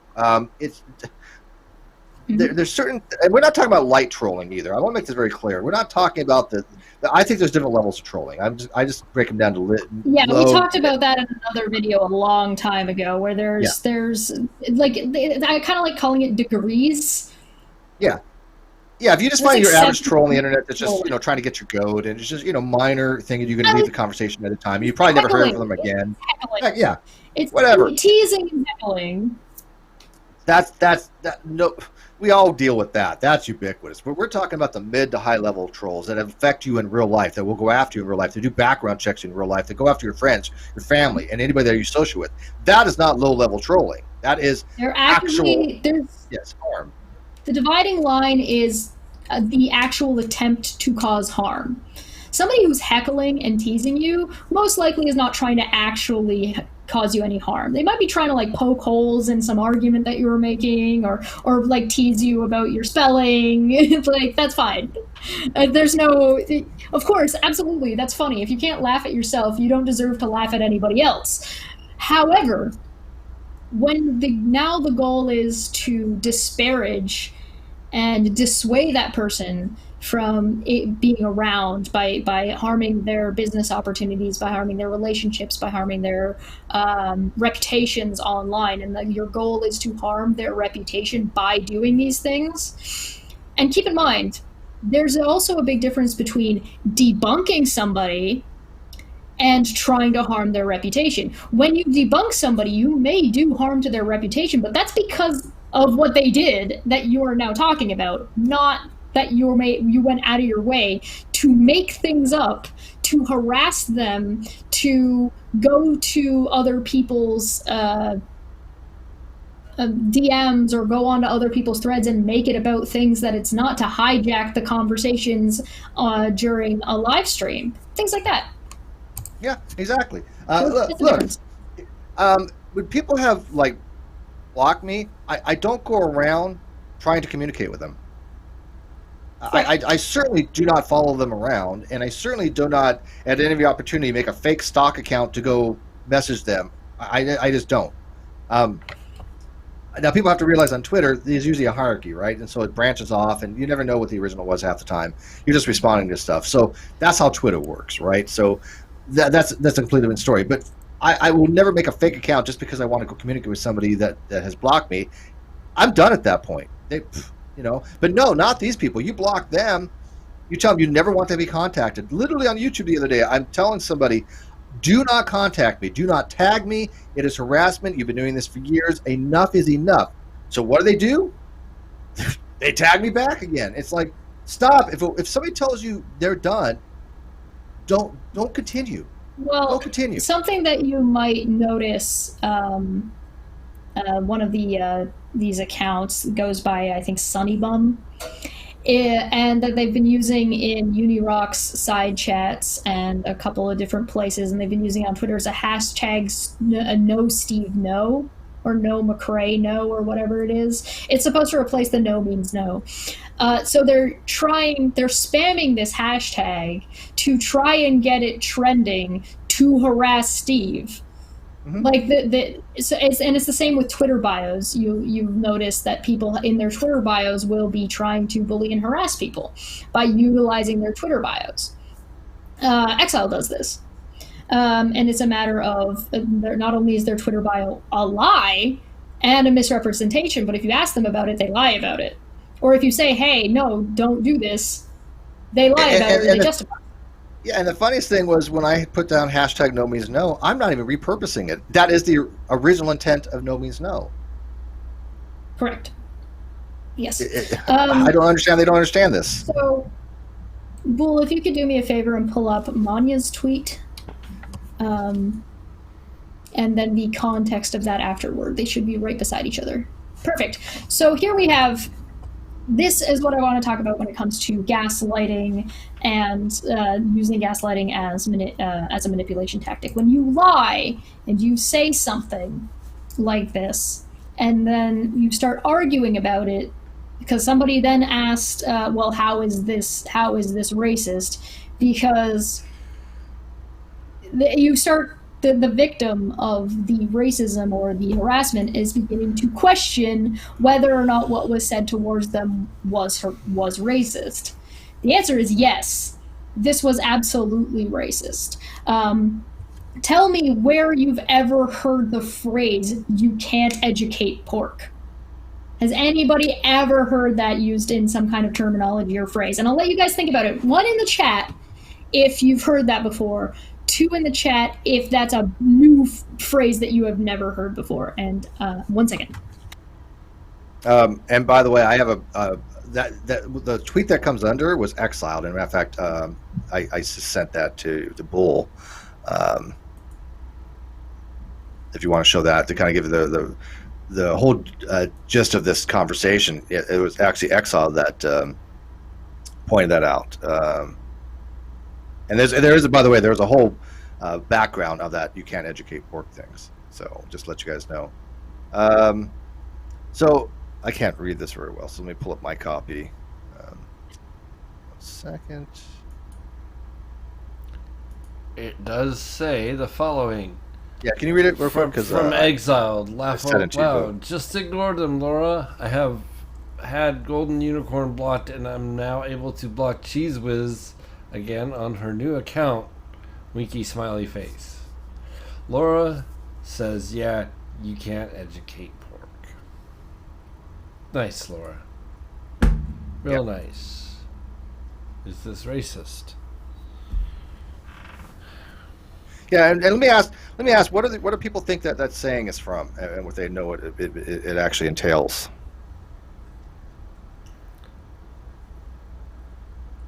And by the way, Ash mostly got, who was it? Who somebody said, yeah, it's a variation of lipstick on a pig. That there's definitely a correlation there. Yes. There's a correlation there, but it's more. All right, so specific. what do we got up to? It's two. Nobody's heard this before. Nobody's heard this phrase. Two. It was two that they hadn't heard it before. There's a lot of people hadn't heard it before. Okay. Okay, so now you might have heard something. Apparently there's origins for it. Icarus, please. What is the origins, if you don't mind letting us know? There is there's terms like, like potato, or like you can't have a conversation with a brick wall. Now, if you look at the context of this, Bull, if you could pull up the next one. Let me make sure it's the right ones. Correct. So this would be it. Here we have Darth, who just became a member. You came to pretend to be against harassment by harassing others. Great strategy. Also funny that you, the self-appointed Grand Inquisitor of morality, are telling other people not to moralize. Stop bullying and stop harassing people. Laura responds, nice straw man. I have self-appointed myself as the objective standard of morality, period. But I have. So what's the straw man? I don't understand. I don't think she what knows is what straw man means. She doesn't know what straw man means. Oh. Straight up, she doesn't. Okay. Yeah. However, I do find it amusing for someone to lecture me on bullying and harassment while joining Steve on a stalking and harassment campaign that lasted 11 months and only stopped in a court. Yeah. Didn't go to court. That's a lie. And where did this campaign? I don't recall ever having anybody in my entire life, and YouTube or otherwise, that I've ever enlisted to do anything of any sort to harass or to campaign against anything. If there's one person in my live chat that I've ever asked in any way, shape, or form, please let me know, and I guarantee you it's all going to be zero. Why? How is that possible that, Laura thinks for some reason I've had this massive campaign against people, and I have this massive troll army that never existed, and people know this now. It's weird how that works. I mean, don't you think out of the thousands of people that watch my videos, somebody would be like, oh yeah, man, Steve wanted me to go do this with this one person and background check on that? No. And by the way, they're still asking about the whole pork thing and how it came about from it's actually an English idiom, but it basically means you can't teach an old dog new tricks. You're talking to a wall. You can't teach pork something. But there is, I think, some racial overtones to it. Well, it's what they call them in India specifically. India, yeah. Yes, exactly. So I'll get there. So the other part of this is, however, I do find it amusing for someone to lecture me on bullying and harassment while joining Steve on a stalking and harassment campaign. No such campaign ever existed. And Darth, you tell us. You're being either accused of guilt by association, or you actually engaged in some kind of harassment campaign. Did you? Please let us know. You're in the live chat. You tell us. Yeah, I mean, how many people out there think that you guys were involved in any kind of harassment campaign? Because it's really kind of odd when people actually tweet, hey, I stopped associating with this person because I wanted to. I wasn't asked to by Steve. My decision isn't based upon anything Steve has said. It is based on my own personal interactions with these people. How many times? Kawasa just did that just recently. Yep. Right? Was it Kawasa who basically said, look, Steve doesn't tell me what to freaking do. Steve, this is not Steve's thing. This is me pointing out that I associated with these people. He's engaged with them. I shouldn't say associated. He engaged with them. He had enough. He's like, yeah, these people are just trolls. But I never told Kawasa to associate with them. Zoom in. Or sure. engage with them. Thank you. But So all there's these pictures are the different size. So yeah. I'm sorry. I was just grabbing them quick. My apologies. I'll Yeah, see if I can do real better quick. next time. God Barrett says, "Don't feel bad. I recently was told that unless I admit that me being white means I harbor racism. That is proof I'm a racist. My brain exploded from the stupidity." This is the same kind What? of thing, right? Yeah. Oh, We see these types of things, and this is emotional manipulation, Gob. These are people that yes. are, it's a different subject, but it's the same emotional manipulation. Look, if you Concept. don't Same accept this, if concept. you don't do this, if you don't say what we want you to say, if you don't recognize something about yourself, we're going to label you. We're going to harass you. We're going to show people that you're a bad person because you don't recognize what they think is somehow objectively a moral standard, which, again, they're using that completely wrong. But they seem to think that they're the arbiters of morality, and they admit it nowadays. Both Laura and Sinister Purpose have admitted that they're the ones that are the gatekeepers to morality. If you don't agree with them, they will harass you. They will spend the rest of their life going after you because they think you're the bad guy because they know what's best. You have to agree with them. You have to say exactly what they want you to say, or be apologetic for things that you don't owe anybody an apology for. But in their mind's eye, that's what they believe. It's a psychological phenomenon with them that they actually think that they're the good guys, that they're the superheroes, that they're the anti-cyberbullying, that they're the rescuers, the white knights of victims, when they are the bullies, when they're the ones doing the harassment because you're not agreeing with them. It's bizarre. So And by the way, also what about it? Bob and I, we haven't agreed on a lot of things over the last 5 years. He was one of the original members of the great community on G+. We've disagreed vehemently. I mean, he's done some stuff I'm not too thrilled with, but we've worked it out because we were able to because we're adults. And I hope that he finds realizes that, hey, hashtag Steve was right about a lot of this stuff because I never really had anything against the guy, and I was hoping that he would eventually come around. But I think he's now seeing the stuff in real time. But yeah, I did. I did block him for a while, but I unblocked him. But I mean, it wasn't like. Well, sometimes you need to break from somebody. I never called him a troll. I never called him a troll, even though we disagreed. I don't think I've ever called him a troll. I just got frustrated that he kept trying to not understand what I was, saying and stuff. But yeah, so he's seen it now. So, Uncovering Hypocrisy actually asked a question in the chat, which I answered, and they said, "Thank you for responding." You see the difference in someone who is actually interested and was asking a legitimate question and wanted to know, they got an answer. Did they just get called out for trolling or trying to control the narrative or trying to manipulate? No. As opposed to somebody says, "I don't care what the answer is. I'm just asking." They actually cared about the answer. Exactly. That's strange. Weird. Funny how it's about behavior and not actually about whatever question is being asked or disagreeing or Well, and agreeing. people say something about me. They're like, "Look, it's not the fact you've asked Steve a question, but it's how you go about doing it. If you have this hostile, antagonistic, looking for to be that you're really looking to spin something. We're not stupid. We've been around. We can spot the stuff a mile away."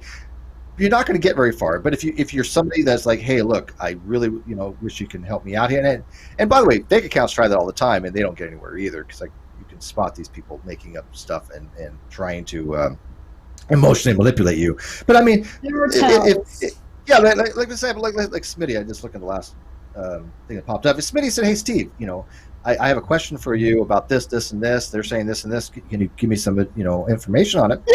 Yeah, knock yourself out. I've spent hours doing that with people, like literally hours. Right. People will That's recognize basically what he does with me and Chesh. Yep. Like when we talk, sometimes it's what we do. We go over this. Yep. So there's also one last bit of manipulation just in that one tweet. It's whataboutism. Whataboutism. So why should somebody not be harassed? My harassment of this person is justified because I think they harassed this other person for a long time, and you don't get to say anything about it because you're supporting this harasser. No, that's not how it works. That's not how any of this works. That is classic 2K right there. That's a fallacy. Well, I'll say it's actually it's more whataboutism Well, it's specifically, definitely but whataboutism.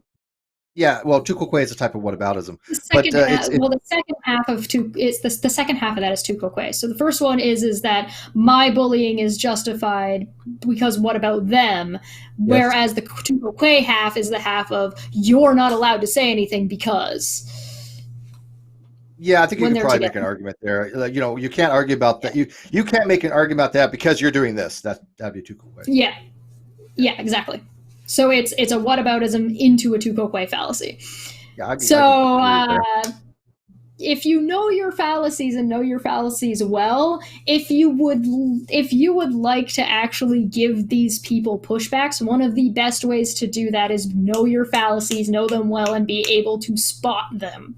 So you can just say, stop making fallacious arguments. And then name the fallacy and how. Well, and that's another So, thing. I see a lot of go them, ahead. like, for example, you saw Laura in real time not understand the straw man fallacy. I Yeah, see it now. an awful lot when people throw out these fallacies thinking there's some kind of defeat, or I see it happen on Facebook all the time. And then they tell me I don't understand the fallacy. I'm like, oh my God. Especially when I give them the logical formula for the fallacy, right? I'm like, this is a lot of them have a logical structure. If you say, I believe S is true, or I believe P is true because it has not been proven false, that's clearly an argumentum ad ignorantium, right? Or argument appeal to ignorance. There's a formula for it. So you can say, well, how is this a fallacy? And none of them have ever been able to tell me. They're just like, oh, well, it just is because reasons. Appeal to reasons. Appeal to reasons, I call it, I Keep love in when mind they always say Sorry, go ad hom. I was just saying ad hom is one of their favorites to pull. I'm sorry, me calling you a name is not ad hom. Yeah, I mean, I don't mind it. Okay, look, on the ad hom thing, I don't mind if somebody makes somebody says, look, you're making ad hominem personal attacks.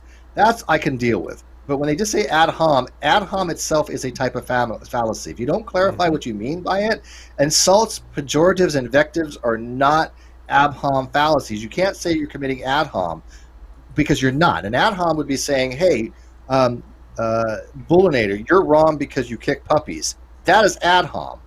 Okay, but if I say, hey, I was gonna say You're wrong, and you kick puppies is not wrong. Yeah, you're wrong, and you kick. Well, you're wrong because your math is incorrect here. Let me show you, and you kick puppies. That's not an ad hom. But if you say, hey, you're making an ad hom personal attack against me by insulting me, I don't have a problem with that because you're clarifying it. It is toward the man, but it's not a fallacy. This is where I think there's a definite. If you would like another example, if you'd like another example of manipulation and bullying and harassment, Theo non-cog right now.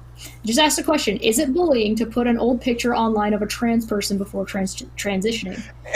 And by the way, theological non-cog is something I blocked before. They're trolling. Yes. And do they not know the whole situation behind that? Because if they did, they wouldn't be asking that question. Therefore, I think it's either a dishonest. I think it's a dishonest question because they have been around. They've been blocked before. It's a dishonest question because they know the answer to that.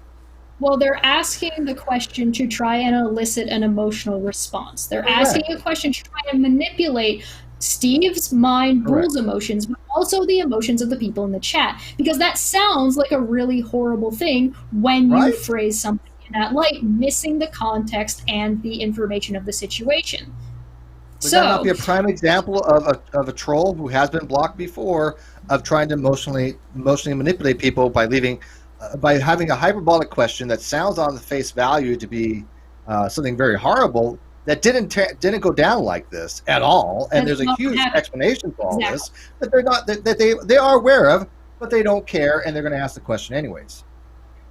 Right. So it's a matter of that there could be a discussion there, but the answer is that question is nonsensical because you're asking something where everyone is going to say, of course, you should not be posting pictures of somebody without their permission in general.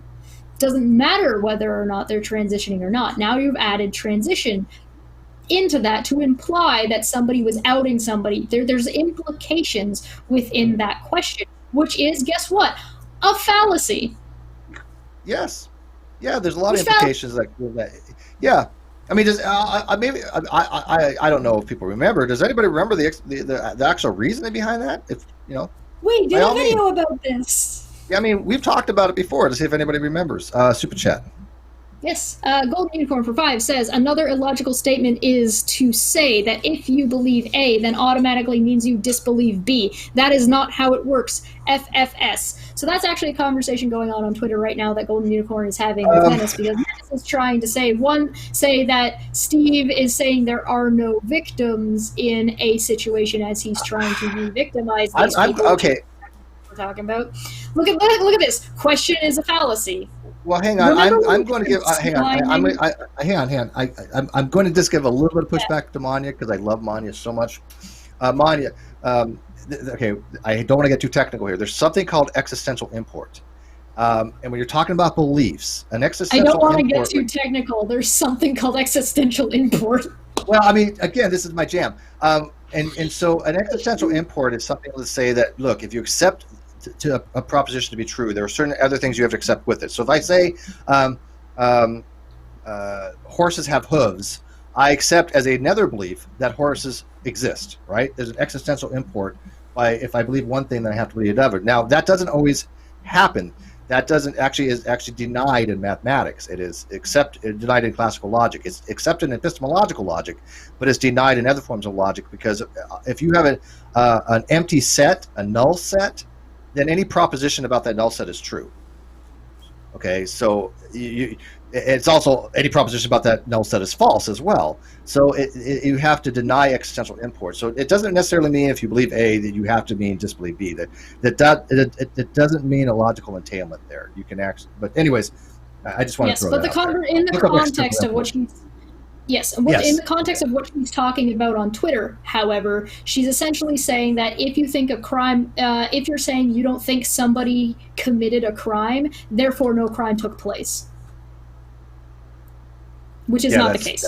That's definitely not the case. Yeah, I just want to make sure that beliefs and disbeliefs may not be related to each other, unless you have an actual contradiction. I can't believe chess exists and she doesn't exist at the same time, and have that to be a rational position, right? There is something called a peculiar reason in Moore's law, which is basically saying, it's raining outside, but I don't believe it's raining. It's actually a logically strange way of saying it, but it's a thing of the mind. It's a position of the mind where you can have some kind of statement of something to be the case, but not necessarily believe it. So, yeah, beliefs are weird, man. Beliefs are complicated. Let's get back to this racism question. Is this or is this not racist? Now, we've all already agreed that looking at the term from once it came, there is some racial undertones. It was racist once upon a time. Now there's racial undertones. Correct? We would agree with that? Mm-hmm. Yes. Cool. So, Golden Unicorn tells Laura, stop victim blaming, stop the bullying and harassing, Laura. Find a purpose outside internet, a healthy purpose. Be happy. Go with God. Go away. Question, Chesh. Chesh, this is how dishonest these trolls are. Theological and cognitive, which again is very dishonest, extremely dishonest. He says, at Intrigue Feline, my question was not about whataboutism. It was I posted it as a hypothetical. That is a lie. That was not a hypothetical. Learn either what these terms mean, like hypothetical, or stop lying. In effect, I think this is a good time to throw in there, stop lying, stop harassing. That's not right lying. You were outright lying. That was not a hypothetical. No. You stated that question as you get a timeout for that. I'm not going to hide you because I'm going to use you as an example as a dishonest agent, but you get a 5-minute timeout for lying. We're going to play that game. Go ahead. Yeah, there is such a thing where you can pose a question, implying it as a statement. So, moving on. Go, be happy. Nobody's telling this person to have a bad time. Nobody's telling them to have a bad life. Nobody's saying anything like go be awful somewhere else and be miserable. They're saying go be happy. Go away. You can go do other things and leave us alone. Wouldn't that be wonderful? Yay. So Laura responds with, did you say that to yourself while you were joining at the hip with Steve's harassment of Katie? And we're back to whataboutism. I'm not going to leave you alone. I'm going to continue harassing you because I perceive that this thing that didn't happen. And I am looping everybody in together. I am treating everybody as via guilt by association. This is more fallacious argumentation. And it's more lying and gaslighting. So, Exile then comes in. LOL, just ignore them, Laura. I have had Golden Unicorn blocked and am now able to block Cheese Whiz again on her new account. Winky face. So that's me, because of course it is. And so it's essentially trying to... it's just name calling. It's name calling. They have no arguments. They have nothing, but that's the best. I don't really care about name calling on the internet. It's just part of the internet. I don't care that much about it either. It's more of to make the point, right? Yeah. Like, I'm not going to be upset by this, but the point is that Laura spends a hell of a lot of time complaining about people name calling when they're not name calling. Meanwhile, so hypocrisy. Just ignore them. When Laura came into Sideways, if you not, you came in pretending to be against harassment. You came here. Now you're saying just ignore them. You came to us. Go away. So this just like she commented under one of my comments on a video. It's like we kept telling her, go the hell away. We don't want you around. You are a harasser. You're a troll, and you get everything freaking wrong. But no.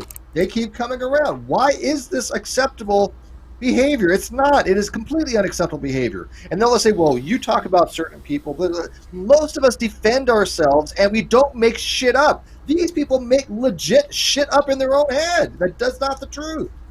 So just with this answer that sounds like it's supposed to be helpful to Laura, that sounds like on its face that it's supposed to be, hey, listen, just go our separate ways. I can block her. You can block them. All good. There's a lie in here, and there's some manipulation going on. Just ignore them. She came to our threads. This is not the way that works. These people regularly tweet at us, regularly talk about us, are regularly tagging us, and now, when they're getting pushback to leave us alone, oh, well, just ignore them, as if we're the ones who went to them. This is gaslighting. And this is encouraging Laura's behavior. This is being accepting of the harassment that's taking place. Oh, you can keep doing that thing. You're not wrong. Just ignore them and keep doing what you're doing without engaging with them. Laura then says, yeah, you can't educate pork. So we agree that this term was it has racial undertones, racist undertones. Now, it's possible that Laura's unaware of that. It could be the case. However, we are aware of who Laura hangs around and who engages with Laura, meaning Exiled, meaning Agrippa, meaning Menace to Sobriety, people, meaning Dana White, people who have used racial slurs towards Manya before. Manya lives in New Zealand. She has Indian heritage. They said she should be working at a call center. She has an engineering degree. They are telling her that she's, what did they say? They used a racial slur and said she was smelly. None of these people said anything against that or for that, and now they're using a term and a phrase that has historically racial undertones, and you're supposed to think that that's not racist? That they aren't being racist in a more subtle manner than just saying she's smelly and should be working at a call center?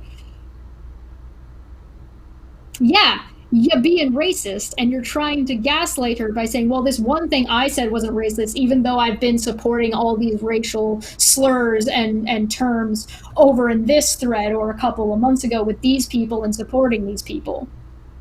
Ash says, dirty Hindi, someone said. Yeah, that's not overtly racist now, is it? I mean, it's like, yeah, and it's all because, you know, she associates with us. It's amazing their selective outcry for what they think is a just cause. And I asked this question on Twitter the other day. I was like, and straight up, I was serious too. What the hell have I ever done to these people?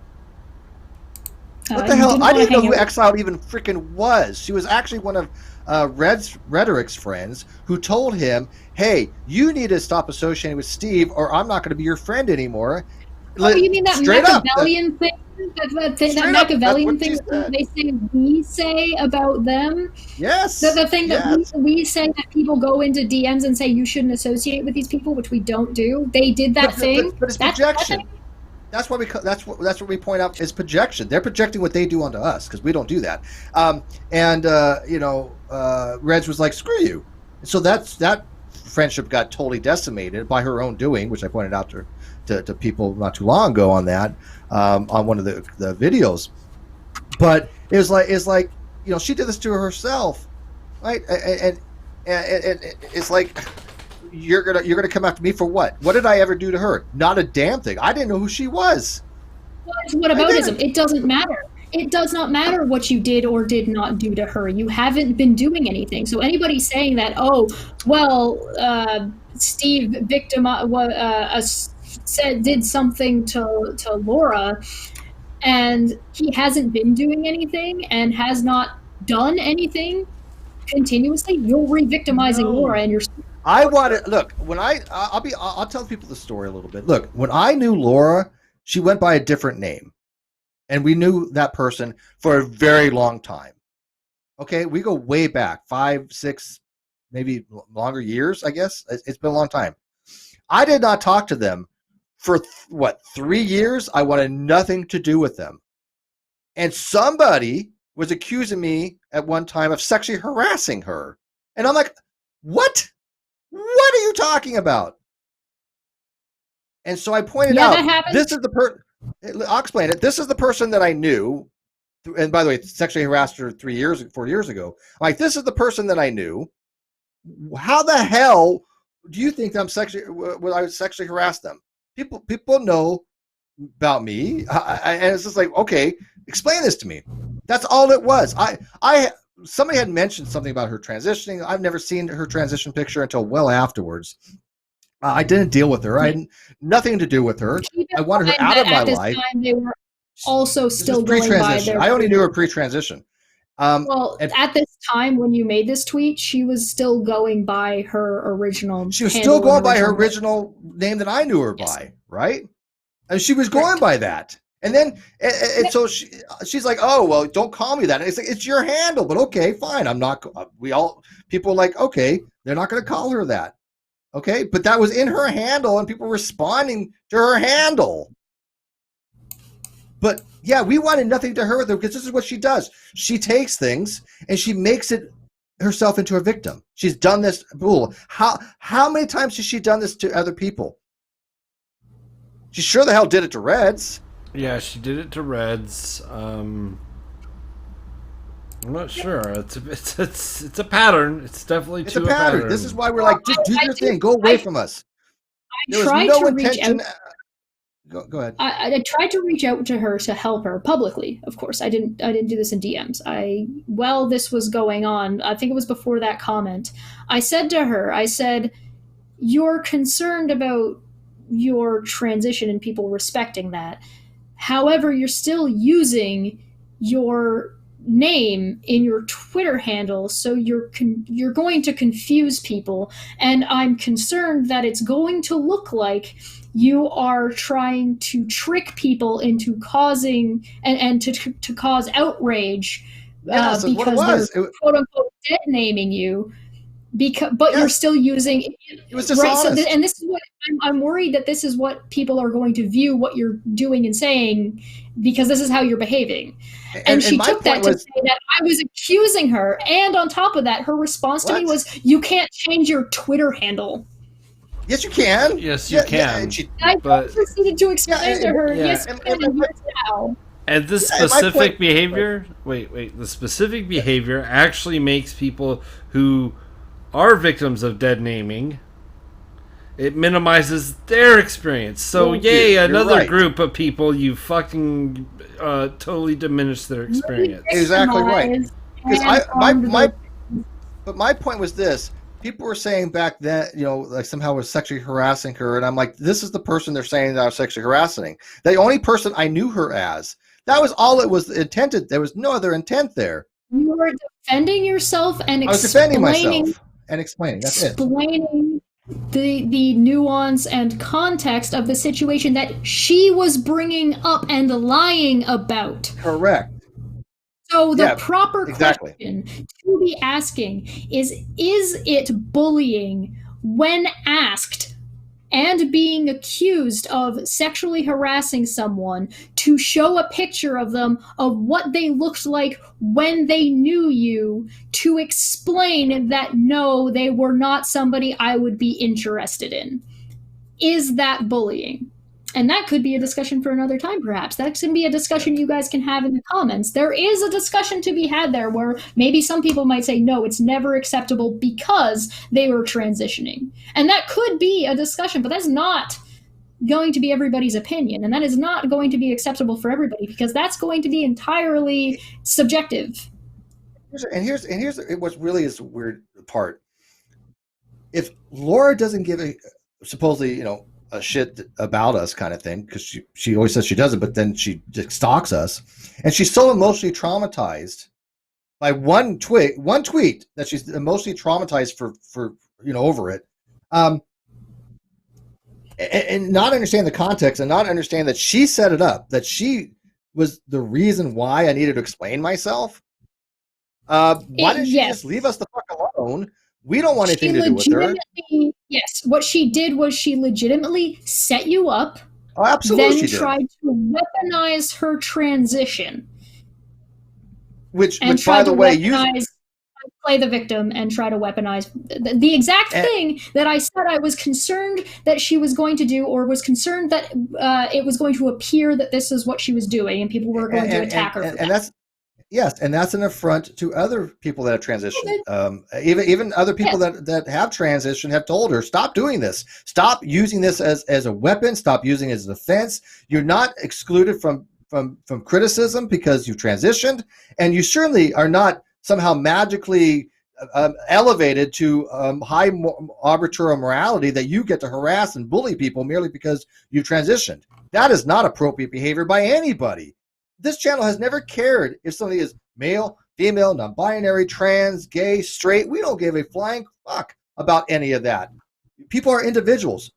We treat people with respect regardless of those factors. Those are not factors that we ourselves find any relevance to an argument. They're just not. Chess's arguments or her arguments, doesn't matter if she's male, female, non-binary. It makes no difference to the argument and the discussion.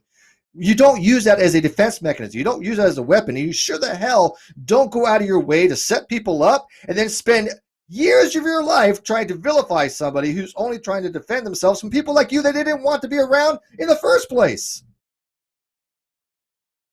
Am I missing some context here? Because if I am, please tell me. All we want them to do is leave us the hell alone. Go. We left them ages ago, and if Laura wants to believe in her own reality that she left us, okay, great. She left us. Stop being a psycho X and continue going. So, Bull, if you could do me a favor, could you please pull up the tweet thread in potentially an incognito mode, whatever mode you feel like you need to? I sent you with the link. I swear, Chess, it's like living in a bizarro world, trying to wrap your head around these types of things. Well, projection is a type of manipulation. It is a way to blame the other person for your behavior and make them feel like it's their fault, or make them feel like it's somebody else's fault, because people who are manipulated and people who are narcissistic and people who are in these relationships want to, they never feel like they are wrong, and they never want to take responsibility or be wrong. It's always somebody else. It's always somebody else's fault. It's always, their behavior is always somebody else's responsibility. That's what projection is all about. So, if you look here, yes, that is correct. We have Laura on October 28th, 2020, tweeting, just uploaded my new video about Red's rhetoric, the sadist liar, and Gary Ridgway, Steve McRae, liar, doxer, and master projectionist, Sean Hufford, the racist, and Bullionator, another Ridgway, at Goblin, another racist. That one was the funniest. Sean Hufford, racist. I don't even know how that narrative ever got started. That's That's ridiculous. none of these things make sense to me. Don't get me wrong; they're all bullshit. Well, I mean, no. There's a nugget of truth to me being a Gary Ridgway because I started. Oh, that one, yeah, no, that one, we'll get into that story. Don't spoil it for people. But I mean, I've never doxed anybody. I've never harassed anybody. I'm sure not a projectionist. That's all bullshit. The Gary Ridgway we'll get into. But Sean Hufford racist? Where did this come from? No, I've never even heard that before until Laura mentioned something. Laura thinks we're racist because of that we were talking about the color of a bar of soap. Oh, well, was that way? Sean was involved in that? No, yes, but his was a little bit different. All right, I still don't understand how that even remotely got to the point of being racist. Yeah, but whatever. I'm racist because of the color of a bar of soap. Yeah. Okay. So, this video comes out. I do not remember how long this video is. I could probably look. Hold on. Let's find out. Sorry, excuse me. No,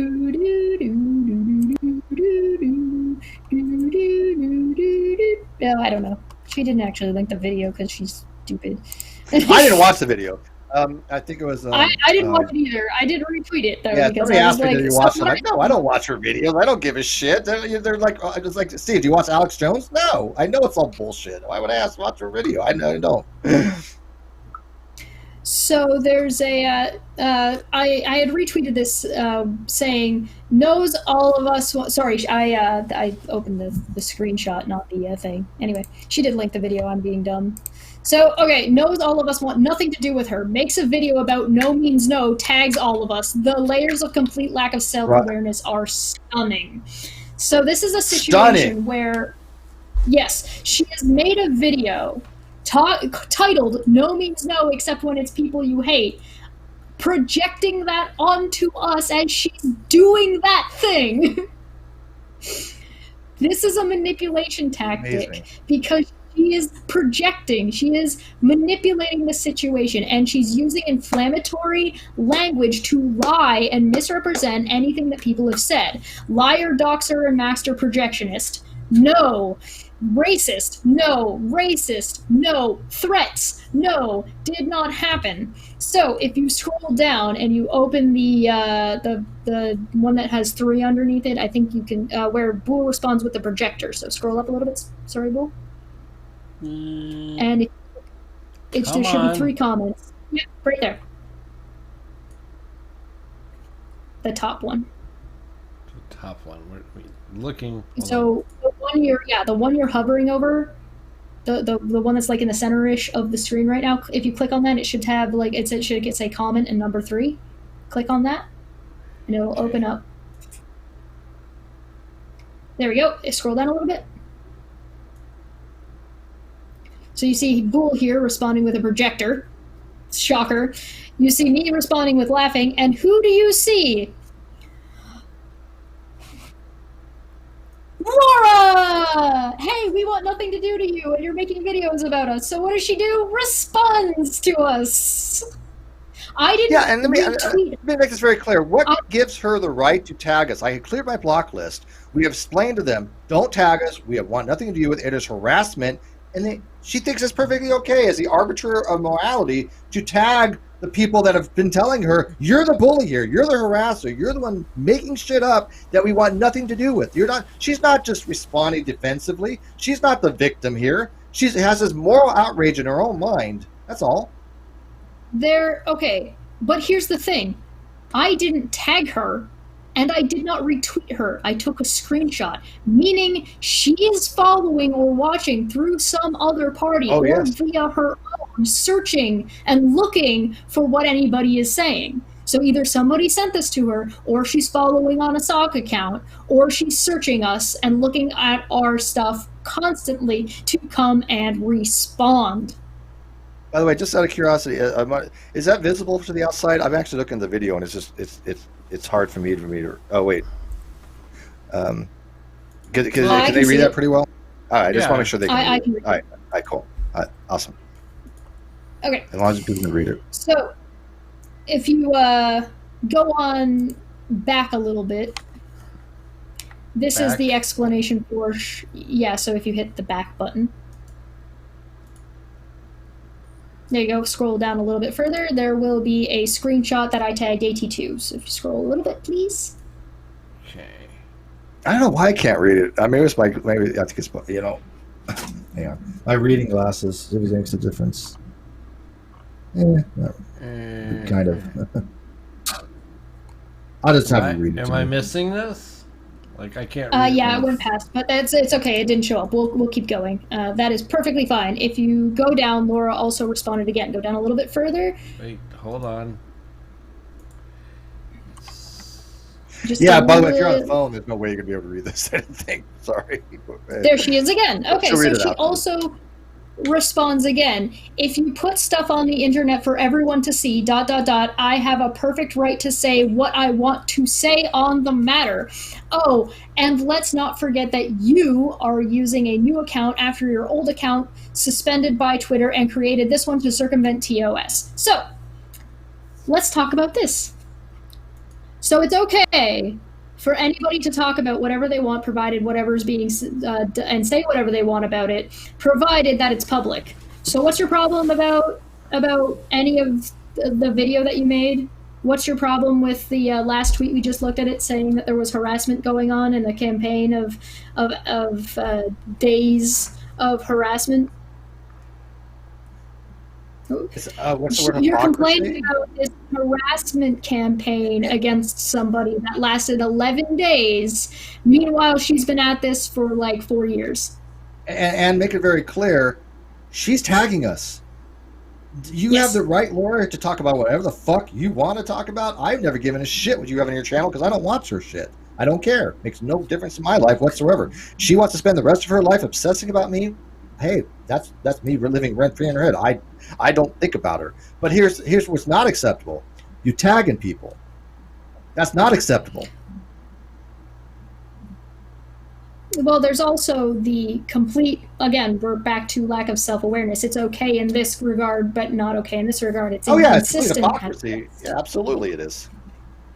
She's not even defending herself. She's making up stuff for drama to have this weird, oh, look, I'm the self-appointed Lord Magistrate or Queen Magistrate of morality, and I'm going to show everybody how awful Steve is by making shit up, by running long debunked narratives that people know now are false, and they have pushback to her, and then she plays the victim and just, oh, I can see you guys, aren't interested. I got better things to do, and then leaves the conversation. Every single time her brain resets. Every day it is the same discussions with her, but the same people telling her the same things, and every day she forgets it. Like she wakes up in like groundhog mode, and everything just starts anew. And what you may also notice is the second part of this. I have perfect right to say whatever I want, but nobody else does. Okay. Oh, and let's not forget that you were using an account after your old account got suspended by Twitter and created this one to circumvent the TOS. Oh, really? No. Really? And that is an absolute lie, as this has been corrected multiple times. One, if you look at the date on the time joined Twitter, it says September.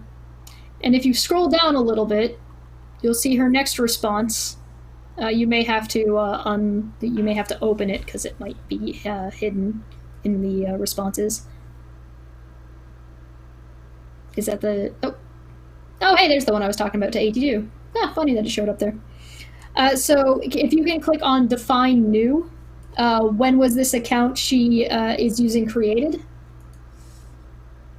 By Thoughts by J. Brown. I'm trying, Josh. Hold on. Yeah, no, take your time. It's being jumpy, relax. I'm trying to get to if you stop. I'm looking, Steve. I got it. I can see it better than any of you can. Control it less jumpy. I can. Let me deal with it, please. Define new. If it wasn't so. Okay, there we go. Click on define new. Now I don't care about just J. Brown. I want the define new tweet. Twitter's annoying sometimes. There we go. Yes. So show more replies. replies. Perfect. Now, if you scroll a little bit, Laura should pop up yet again. So, she accused me of making this account to circumvent a ban. Somebody asked her when this account that I'm using is created. She says the same month she was suspended, and then uses Steve's tweet about me getting suspended on another account to show that it was September 26, 2020 that he posted that. Look at that, a screenshot of my account. Could you click on that and blow that up a little bit, please?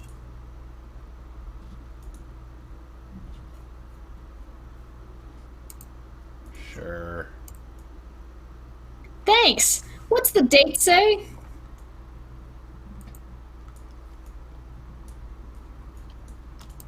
$2019. Huh. There has been now multiple times where Laura has tried to say that she's now been lying to say that, well, she made the account in the same month. Well, she made the account in the same month, while leaving out the year. The year? Yes. Yeah. Year. So wait, year matters. Yeah, like years matter. Mm-hmm.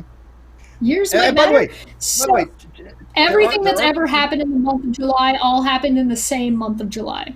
Clearly, there are people that have lost Twitter accounts that people make new ones, and Twitter isn't really going after those people. There have been, when Twitter has says they have made multiple accounts and are permanently banned. There's actually a statement that they're permanently banned. That's a completely different thing. But people do make accounts. We understand this. When people make 5 or 6, we all agree. I think Cheshire clearly was unfairly removed. That was complete nonsense. But you have people that actually go out of the way to harass. Yeah, I mean, like, look at Agrippa. He's had like 6, 7, 8 accounts, and he's gone out of his way to bully and harass every single time. And he's been IP banned. He was permanently banned for having having multiple accounts for abusive and behavior. You know, that was not this case. That account, we actually saw that account show up in the reel earlier with William Shatner. They changed their name to match so people knew who they were. It was a War Room account. That account is not breaking the terms of service in regards to circumventing a suspension or a ban, because that account it is an account to harass. However, it does something different, and it was not created to circumvent the ban. Same as my account. My account was created a year before my one account was suspended because it was a different account for different things. It was not created to circumvent the ban. But what Laura has done is she has manipulated and twisted the truth so much in a way to come to this conclusion, and you can see it happening in that very thread. It's a bait and switch, right? It's a bait and switch of, hey, you got suspended and you have an account that was created in the same month to circumvent the ban. So now you created the account, an alternate account. Yes, I had 2. You created an account in the same month. Correct. Different year, same month. Leaves the year part out. Then comes to the conclusion to circumvent the ban. So now you have taken a half-truth to create a new lie. But isn't that what all do? I mean, again, there's usually there's a little kernel of mustard seed of something true in a lot of things that we deal with, but so grossly distorted and so lacking necessary context, and they do it deliberately. I mean, there's no other explanation. They deliberately do it as a dishonest tactic to emotionally manipulate people. We saw it in the live chat earlier. Well, it's gone even further at this point. Laura is now claiming on another Twitter thread that I saw her claiming that I have 4 accounts. And the reason she's saying this is because she thinks the definitely not Chesh account is not this account, because I changed the name. Wait, does she think that's you? mean Def Not Chesh and Kyle 2.0 are the same thing? They're the same account, yes. She's saying they're different accounts. And so Oh she's my saying I God. have 4 different accounts, one of which was suspended. And there are people going around saying I got suspended multiple times. No, I didn't. That's what Not I'm what saying. happened. Can they get anything right for a change? Right. So it's I a mean, lie anything? by omission to come to a false conclusion, to then lie by omission more, to turn it into I now have all of these accounts. Apparently, now it's up to 4. I'm sure that number will change later. To say that I am trying to circumvent a ban so I can harass people when she is, because look at all these times she's tweeting at me because she came into my Twitter thread when she was tweeting about us because Hey, I'm the harasser. let You me ask you see this, what Jess. we're talking. How many times has Laura gone after Agrippa for having 6, 7, 8, whatever it is, accounts that actually have been set up just to bully people by his own admission? How many times None that I've seen. how many times has he done this? I lost count, but I So, don't and keep recall in mind Laura that ever going keep after in mind him. that does not mean that this is not the same whataboutism that Laura is engaging in. What you're saying is not whataboutism. You're not saying she can't do this because she doesn't do this. You're pointing out that she's being inconsistent or cherry picking who she decides to go after because of ulterior motives. 2 different things. Yep. In other words, she's calling you a hypocrite, Laura. Yes. Oh, absolutely. Oh, sorry, was that too complicated? Laura's hypocrisy is legendary. Was that, But was again, that too complicated? this is why we don't talk about Laura. This is why we haven't brought her up in ages. We want nothing to do with her. I don't understand how, in her mind's eye, she can make all. She did this to me years ago. She made up this completely weird narrative in her head based upon some comments that were made, because she doesn't understand idioms. She doesn't understand basic social cues. And then when I point that out, she says, "Oh, well, everybody knows. Steve knows I have Asperger's. Therefore, he knows that I don't understand social cues." I'm like, is that what I said? Was that a false statement? It's like if you recognize you don't handle social things well, you don't understand social cues, and you get basic idioms wrong because you think you're still responsible for you. Yes, it's not an excuse. It's not an excuse. People have been telling Laura for years, even the people that she associates with, I can guarantee it, are not as close to her as she thinks they are. They people like Exiled who are supporting this behavior and encouraging it, how many people. and again, taking advantage of the fact that she doesn't understand these sorts of things. Oh, I mean, you can go and look. Feel free to go it was well known back in the day, 5 or 6 years ago, that Laura had a hard time with these things, and people were getting sick of every time they said something. It was, supermortals to rescue on something that was very innocuous that she felt was inappropriate. She's also the one that's saying, "Oh, look, Steve says inappropriate things to women." For example, can I bring up the example with yes, please. All right, so Astro Athena, what does she go by? I know by Kirsten. Athena, but Astro Kirsten, Astro Kristen, right? Yeah, let me. Which one is this? Twitter. So it's not in the screenshots. You're fine. Dude. Yeah. So I have a friend, Athena, who is very much a science communicator, and she's also an international model. And when she was going to come on the show, yeah, I ran by her some of the tweets and some of the things I was going to promote her as, including saying something like, super intelligent, stunningly beautiful international model, blah blah blah. Why didn't she have more subs? I ran all this by her in DM. She loved this. She was like, "Oh, this is great," blah blah. She's been on my show multiple times, and all of a sudden, does she go by Astro Athens now? Astro Athens, yeah, Astro Athens. I'm sure this is the account. If you'd like to go check her out and say hi from us. Yeah, she's like, "Oh, look at Steve, objectifying her or something along the lines by saying she's hot and blah blah blah." This was clarified with. This was again. She was like, "Awesome, I love this. Let's promote this." She's an international model, okay? She didn't take offense to any of this. She loves my show. So who was Laura to come in and try to make me out to be some bad guy when she doesn't understand how friends interact, people that have consent interact? She doesn't understand these social things and these social norms. And she, in her own mind's eye, think that whatever she thinks is wrong because she doesn't have any close friends like this, I guess, that, or people don't say it about her, it can't be the case. This is what we deal with her. Laura, to this day, is still using her old name. Oh. Well, just to be clear, she's still using it as of right now. But you see my point on that? Astro Athens never took offense because she's like, oh, that's awesome. I love that. Just do that. And I've had her on many times. So who is somebody else to come in and say, I'm going to have feigned outrage on behalf of somebody else? That one, it diminishes the whole point of feminism. If you have a voice for somebody who doesn't want you to speak for them, as Chester had said numerous times to people, stop talking for me. Exile tried that shit with me. Exile tried that shit with me. Like, I defended you, and you're going blah blah blah, all this stuff, and I'm like, I didn't ask you to defend me. I don't need you to defend me. I don't want that kind of defense.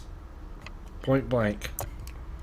We got a super chat from Helios for 5 that says, remember that Chesh is secretly sweet heathen, intrigued feline, Manya, and Ilya, so she is secretly she is secretly dating Reds while she is with 82 and wants Steve. That sounds about right. All the above. Yeah, sounds legit. I don't remember half the people I deal with any longer. I just throw them all in a blender and whatever comes out. Doesn't really matter. It's just whatever. Well, we've got a situation where Laura is trying to say that, Steve treats all these women badly. I am one of the women that is brought up in these conversations. Meanwhile, Laura is going around calling me Cheshire. This is gaslighting. Yeah, so they want to stand up for you by the same time they do grading you. Right, exactly. So it's kind of almost negging. They're trying to emotionally manipulate the audience that interacts with Steve by eliciting an emotional response by using loaded language and misrepresenting and gaslighting about situations where to say that, this woman would never be comfortable, blah blah blah blah blah blah. Meanwhile, they're passing around what should be revenge porn of me. At the time, they thought you were 17 too. Yeah. Right. Yeah. So, or telling a rape victim who they're allowed to say who they're more comfortable to be around in a room, hypothetically speaking, to speak up on behalf of a rape victim, because maybe that rape victim, just isn't capable of having their own expressions or their own viewpoints. So, Bull, if you could pull up that Twitter, please, and thank you. This tweet in particular. It's a good question. Let me take this question real quick, if I may. Go ahead. Mr. Walker says, this Laura has like 90 subs. Why you bother talking about this? Great question. We never have. We really never have for that very reason. She is insignificant. She is somebody we left behind years ago that we didn't have to deal with. But it has come to the point where she has been so harassing of not just me, because I don't really give a crap about that, but she's involving my friends now, Mr. Walker. And it's just, the sunlight has to go shine on some of this every so often. That's why we're bothering with it, because of the fact that she is the harasser, she is the bully, she is the self-appointed more arbiter of objective morality by her own standards. She said this. This is what she has actually said. There needs to be a time where you say enough is enough. Let's expose it, move on, and so the people, there'll be thousands of people that probably watch this video. You're getting decent numbers. They'll at least know in the future that why Laura does what she does, how to deal with it, and know that she's full of shit. And we don't have to bother with it any longer. So you want the actual tweet? Yes, please. Okay. Sorry. Look, we've got another alt account in the chat saying you're also against harassment, yet Chesh got suspended from Twitter for harassment. No, I did not. I got false flagged, and I was targeted for harassment by these people via cancel culture. So no, try again. Yeah. Lie more. It's lying. It's gaslighting. It's emotional manipulation. C-word matters. So, context. You asked me a question. How many accounts have we removed so far, by the way, chat? How many accounts have already been I'm going to guess added here? 8? 5, I think? 8, I'm going to guess more than that. I'm not sure. So, you asked me a question, and I gave my opinion on the matter. Who are you to tell anyone, including Katie or the porn star, shouldn't feel intimidated by unwanted sexual references towards them? Here's a question. Did the porn star go back on his show? Laura, you're the one speaking for these people. You're the one saying they should feel harassed or they are harassed. You absolute moron.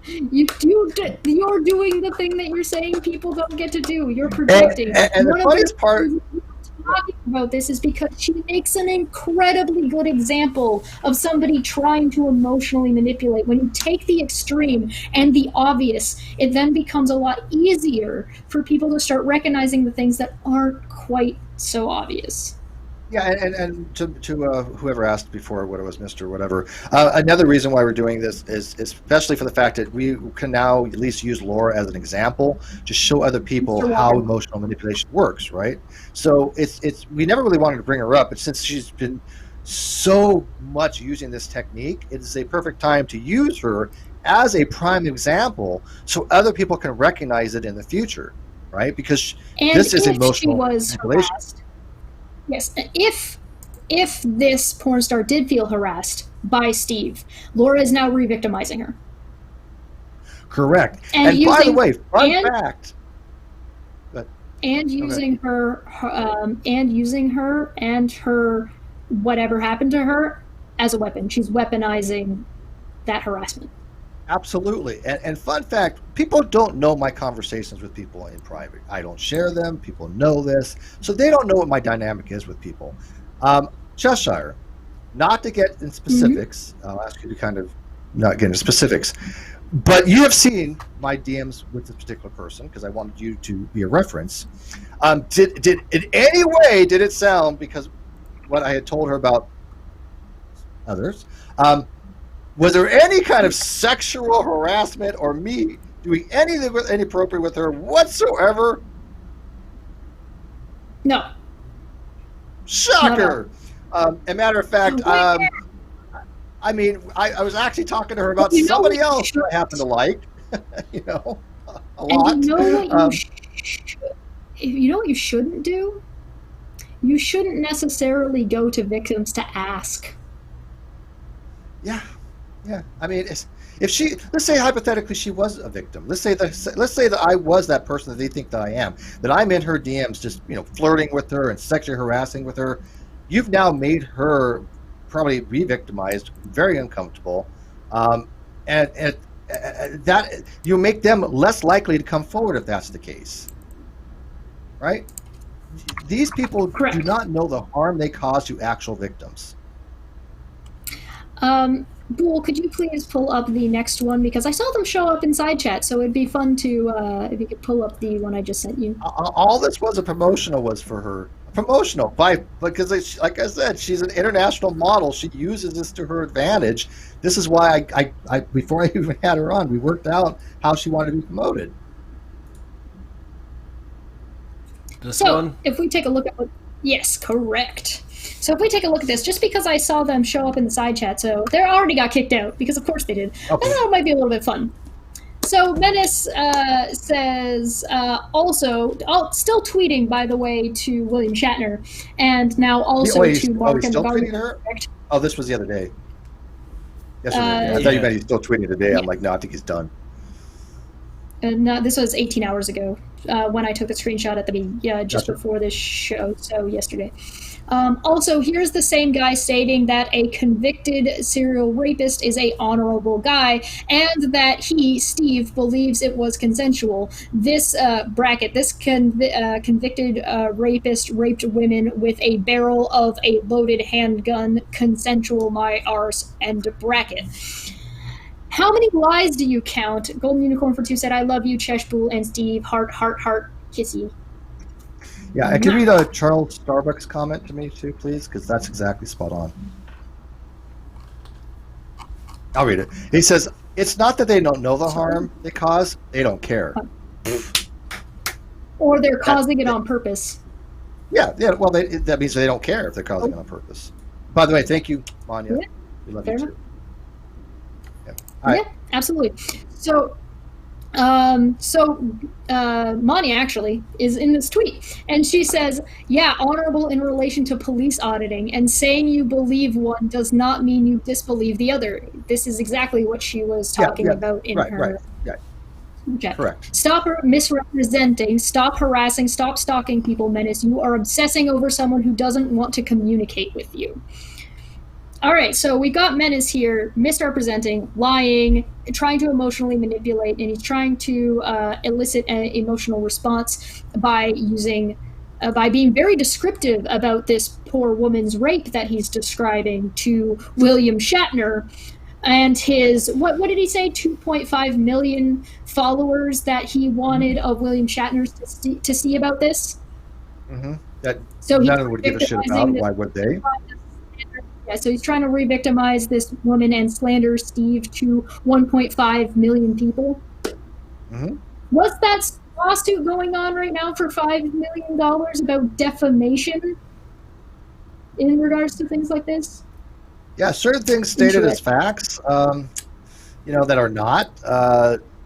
We pointed out to Menace. Menace knows. See, what's so funny is Menace knows he's full of shit on this. He's been explained it numerous times. As somebody else pointed out, they don't care. And William Shatner picked this up pretty clearly that this guy was just trying to troll him because he's not interested in the facts. He even said, even if everything I said was true and everything that Menace said was false, Menace wouldn't care. He still would continue. He has said this, like outright. The truth doesn't matter to him. And he also, by the way, has actually said that. So has Laura on In Time, Nick Suter's stream, with these people, saying that it's not about being for Kyle, it's about harassing Steve. Correct. And also Menace has said anybody that sides with me, deserves to have a quote lead injection to the head, meaning getting shot in the head. These are his words. But go ahead. Yes, correct. So lead injection to the back of the head. Yeah, you're on Greyjoy, who just got kicked out of chat for harassing. Saying you believe one does mean you disbelieve the other. It's kind of how it works. No, it doesn't actually. The way that's phrased, it's not. That's what I'm saying. It depends on a lot of factors like existential import. It depends on. I can have cognitive dissonance. I can hold two competing beliefs. Right? I can say, look, I believe this person and I believe this person, even if they have diametrically different stories. I can have these beliefs don't work the way people think. They're not like a logical thing where you have a dichotomy between it is the case ontologically that it is this or this. Beliefs don't work that way. You can have competing beliefs. This is how cognitive dissonance works. This is how irrational thinking works. But it is possible. Or there might be more to it. These are the same people, by the way, who jumped on somebody in chat who was in Steve's side chat to try to weaponize it against Steve because they said that, that person lives in the UK. Oh, there's some things I would love to show up to their house at nighttime and do. What they were actually talking about and implying was that there are laws in the UK about making too much noise, and the guy had a megaphone. That's what the guy was talking about. He was not implying he wasn't saying anything else, and that was actually, if you read what was going on, that you can tell that that's what they were talking about, but of course these people don't care. It's okay when they do, though. And be very explicit about it. I am really curious why they come after me over a person that I had on my channel once, that I was just trying to explain the situation. Maybe wasn't the most eloquent in my explanation of it. I'll take full responsibility for that. That's fine. But what my beliefs were, or what my relationship was with this one person who I had on one time, is absolutely irrelevant to anything else. If they wanted to go after him, he has 300,000 people following him that they could spend the rest of their life going after. I don't give a shit. I'm not defending the guy. I couldn't care less if they go after him or not. That's his shtick. Do what you got to do. But why they single out me for having somebody on once that I don't give a flying fuck about if coming back on again? He's not. It's a one and done. But for how many years now they've been trying to label, stigmatize me for this? By the way, I have made this very clear. Hang on, I want to get this out real quick. I will have who I want on my channel when I want, and nobody will ever tell me otherwise. And non sequitur will be the same way. We are going into that. We're not going to be beholden to anybody's sense of, hey, you can't have this person on, because this is what they do. Atheist Pastor is in my live chat right now. They've told him this. They told him, you can't associate with Steve. If you do, we will make sure your channel never goes anywhere. We'll make sure you won't have any guests on. We'll make sure that you are not promoted. And he's not the only person they've done this to. Well, we're not going to be beholden to anybody. Well, it's harassment. It's targeted harassment. It's intimidation. Absolutely. It's trying to intimidate people away in a way to harass and harm Steve. It's active harm. These people just make a very good example. So Iran Gray here says, saying you believe one does not mean you disbelieve the other. It's kind of how it means you disbelieve the other. That's kind of how it works. No. That's not correct, you could have things and say you can't believe both at the same time, but be suffering from cognitive dissonance. Or that's rational, not the case. Or there's more to there's more context that's missing. Right. So this is a misrepresentation of what's being presented. Shocker, I know. Surprise. But please do clarify, and let's have no ambiguity about context either. Bracket, I know you guys like your ambiguity so you can deny your deplorable behavior later. End bracket. So they're pretending that they actually care to clear things up and don't want to use this as an excuse to slander further, because talking about it justifies them continuing to slander and state these things like they're fact. But what is their goal? Again, who are they defending here? If they want to go after people that support this guy, why don't they go to his channel and find the people that are actually supporting him and actually spend super chats or whatever? I mean, I don't care. Why are they going after me? That I don't Ash understand. Scott It makes answered absolutely no sense. Ash Scott answered that. She said because it was never about Warden. Correct. Thank you. It was what they thought they saw. Right. It was never about that. They don't give a shit about that. Very opportunistic, because the only thing I disagree with Steve about the whole Earl David Warden thing is timing. God damn it. Couldn't that guy have waited? Well, it's the kernel of truth, right? The kernel of truth is that there is a conversation that you could have about who to platform and when to platform them and how to handle them when you do platform them. There's conversation that can be had there. That's not what these people are doing. But when this initially started, they paraded around as if that was the conversation they were having. And that's why I shut it down. This is where we've gone to, because shutting down the twisting of that conversation by Steve has now been twisted by them into wanting to be ambiguous. Correct, and that's why I shut it down, because they're dishonest agents that were trying to take things out of context. I'm like, this is not going to go that, because they were looking for anything to try to twist just because it was about me, not about who I had on the show. By the way, read this pastor's thing, because this is actually very telling. Because he even said they still continue to go after him. Nope. They go for a more soft approach, or go to the people I do shows with now. So I'm not just making this stuff up. And by the way, Atheist Pastor is not the only person who has said this. There have been other atheist people out there, and just general people said the exact same thing. Look at what happened to Matt and Aaron. Look at what happened to Kyle.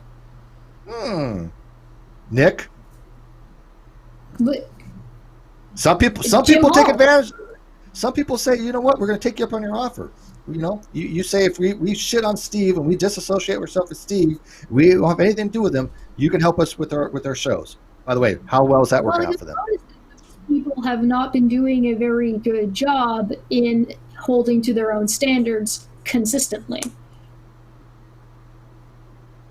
So anyway, in the second half here, please do clarify, and let's have no ambiguity about context either. So they're being condescending, and then they're also saying, I know you guys like your ambiguity, so you can deny your deplorable behavior later. So you're saying, hey, let's have a conversation as I insult you, and then when you don't respond to me, I'm going to whine and cry about it and say that, see, you won't even respond. It's like, no, you're not being an honest interlocutor. Why should I talk to you? And why are you speaking to me like I owe you anything when nobody does? Emotional Steve believes. Steve believes Warden and believes the victim. Bracket, who Steve thinks isn't a victim by the very fact that he believes it was consensual, question and by the way, question I've never mark. talked to the victim, so that statement is outright false. They have no idea about anything that transpired. And by the way, there was multiple different things that we were referring to at the time that were conflated, but I don't want to get into the details of that because we're just twisted in more. So why bother, right? Because they don't give a shit about the truth. Correct. Yeah, they don't give a shit. How That can you multiple believe- things I was referring to. But here's so this is what we mean when you say you're representing a question as a statement. They make this statement as a question. Steve believes Warden and the victim, adds this caveat in with a question mark.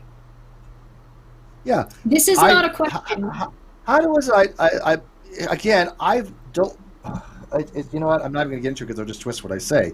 Right. But the point being is, talking about the situation, just talk about the concepts. The concept, okay, the concept-wise. Yes.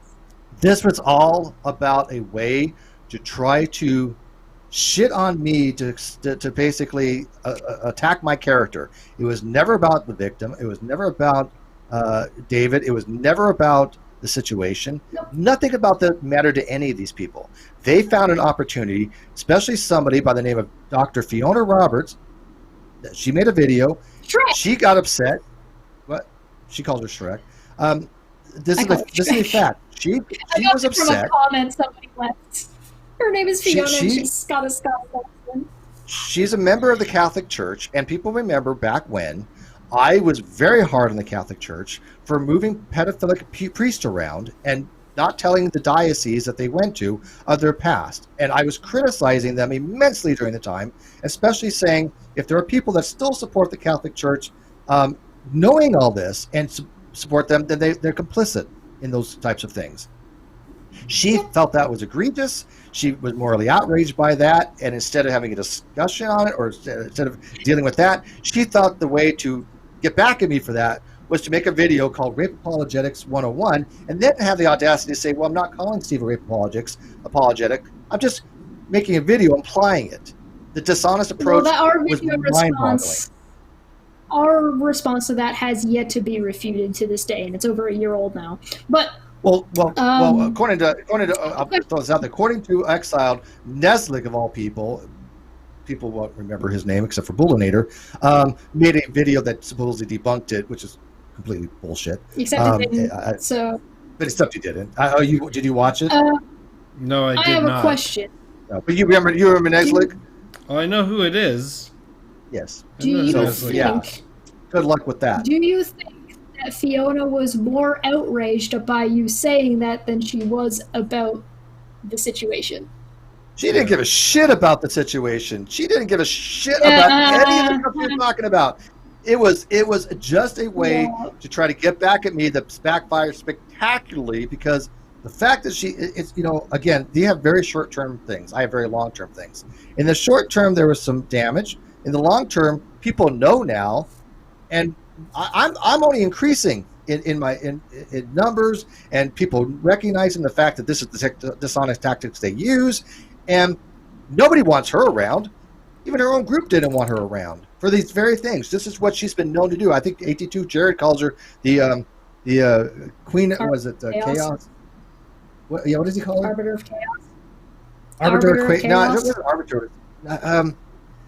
I don't remember, something Queen of Chaos or something like that. But she's been known for this, and so. Yep. And by the way, she flagged one of my videos for defamation because I had talked about her because in England, and she's more than welcome to. But that's a fact. These are fact. I mean, she made a video about me just to harass me. Sorry. You've gotten way off track, Steve. So please do clarify so there's no ambiguity, even though I don't believe that you want it that way. So please do clear this up. Again, you're demanding that people that you don't think are going to clear it up are clearing it up, so why are you talking to them? What are you asking? What is the point of your questioning? It's to emotionally manipulate people. It's to manipulate the situation to try and push at least the audience some bullshit. Knows, and that's good. The last bit about hey, look, another one. The last part of this one is, how can you believe two people telling two conflicting stories? They're not necessarily telling conflicting stories. anytime have these people never heard the phrase every time there's two sides there's a third side and that's the truth? Yeah, there's two sides of every story. And also, I made it very clear that I should have phrased it as I'm giving him the benefit of the doubt only because I was kind of having him on and didn't want that to be the topic of discussion. My beliefs are irrelevant. I don't give a shit one way or another about people's beliefs as far as what I talked about on my platforms. Because if I did that, there'd be a lot of people that probably I wouldn't have on, right? I mean, I've had people like Jeff Gariffi that I don't agree with him on anything, right? I don't agree with him. But we had him on because there's a topic of discussion. You mean we have an echo chamber, Steve? Yeah, I don't want an echo chamber. I want people to have different beliefs than me. But I don't condemn somebody. The ironic thing about the JF Garippi thing is the ironic thing is you put him with psychopathist or psychopathist, and they're both ethnocentric. Ethnostate. Yeah. So, which, by the way, we handled really well. I honestly think I did a pretty good job in handling that. We had no idea. We had no idea. But it ended up going to be one of our better episodes. People really do like that episode. It didn't get banned, or it's not banned. It didn't get panned. People didn't go, "Oh, this was shit." This was like they were like, "Oh, this was really interesting. Hey, this was an unexpected ending." They handled it very well, and it was one of our better episodes. But it happens, right? So here we have. We didn't expect them to agree on that, by the way. Here's the account that got suspended for having multiple accounts made specifically to harass Steve, and this is one of the accounts that's left over. And I just wanted to taste the irony of this, of saying Steve McRae, the guy that endorsed a convicted rapist. When did you endorse him? I've never endorsed him. Never. I don't even understand this. I had him on once. So I didn't ever want to deal with it again. Well, here's the kernel of truth into the twist, right? Here's the manipulation. You had him on your channel and didn't condemn him for something you weren't talking about. Correct. You treated a human being. You treated a human being. I treated him like a human being. Yes.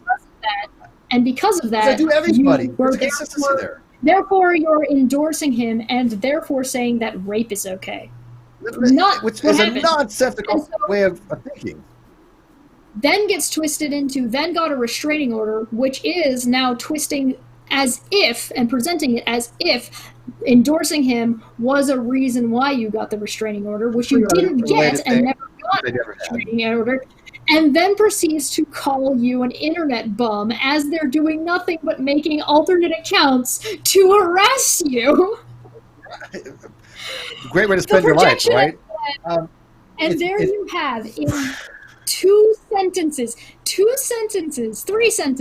arguably, you have somebody going through the entire manipulation, gaslighting, projection into a lie. Boom! There you go. That's the whole show. That's the whole thing I've just been explaining this entire show in one tiny tweet. But look at how much it's like a gift gallop. Look at how much you can get in one tiny little bit. Let me ask you this. They know they're not getting any traction on this any longer. They know people know the story. They know people are sick of it. They know that that was a hit piece. They know it was character assassination.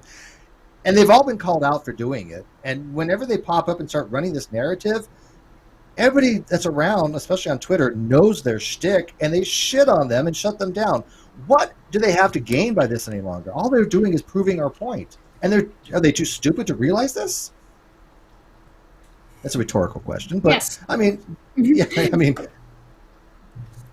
Golden Unicorn for 2 says that is so short-sighted and illogical thinking. Well, what they're doing is they're banking on the manipulation. They're banking on that people are going to see things like rape and see things like what is the other one he said? The restraining order, and people are just going to buy it, and they're going to be like, oh, I don't want to deal with that, and nope, blah, blah, blah, blah. And so, and in doing so, they're also banking that people aren't going to go look into their account. They're banking on that people are just going to associate Steve's name with these things, and that's what they tried to do, actually doing the research and without actually looking at who they're talking to. That's what they're looking for. That's what they're trying to do. They're trying to emotionally manipulate people in a targeted harassment campaign that has been going on for upwards of 4 years at this point. Yeah, I mean, look at here's something that you need to look at a holistic approach. Look at the person who started that, a person that we wanted nothing to do with. Remember the group that I told people years ago that we distanced ourselves from? And all the people that are surrounded that are from that group. And then people they've brought in. Wow. How is that not an indicative sign that this troll group does exactly those types of techniques and those types of things to harm people in real life? They've done this for years with people. I mean, so there's kind of odd that it's the same group that we left that we said did this? Really? The reason that we've got more manipulation in the side chat going on. I've been warned to stop asking questions. I've been told to leave. I disagree. And I think they mean if I disagree. How is this not the actions of an echo chamber? Don't question, don't comment unless it's positive to Steve. Let's address that, please. Go ahead. Address that. Steve answered your question. Yeah. How about that? This is what we call a dishonest fucking person. This is what we call either sea lying or just a dishonest agent because elicit emotional response by emotional manipulation. Thus, the theme of the show, and a perfect example comes along yet again to demonstrate what we're talking about. So you who watch this can see in real time how it happens and recognize these behaviors. Because nobody's ever been said, don't ask these questions. It's always been, don't be dishonest in your interlocutors.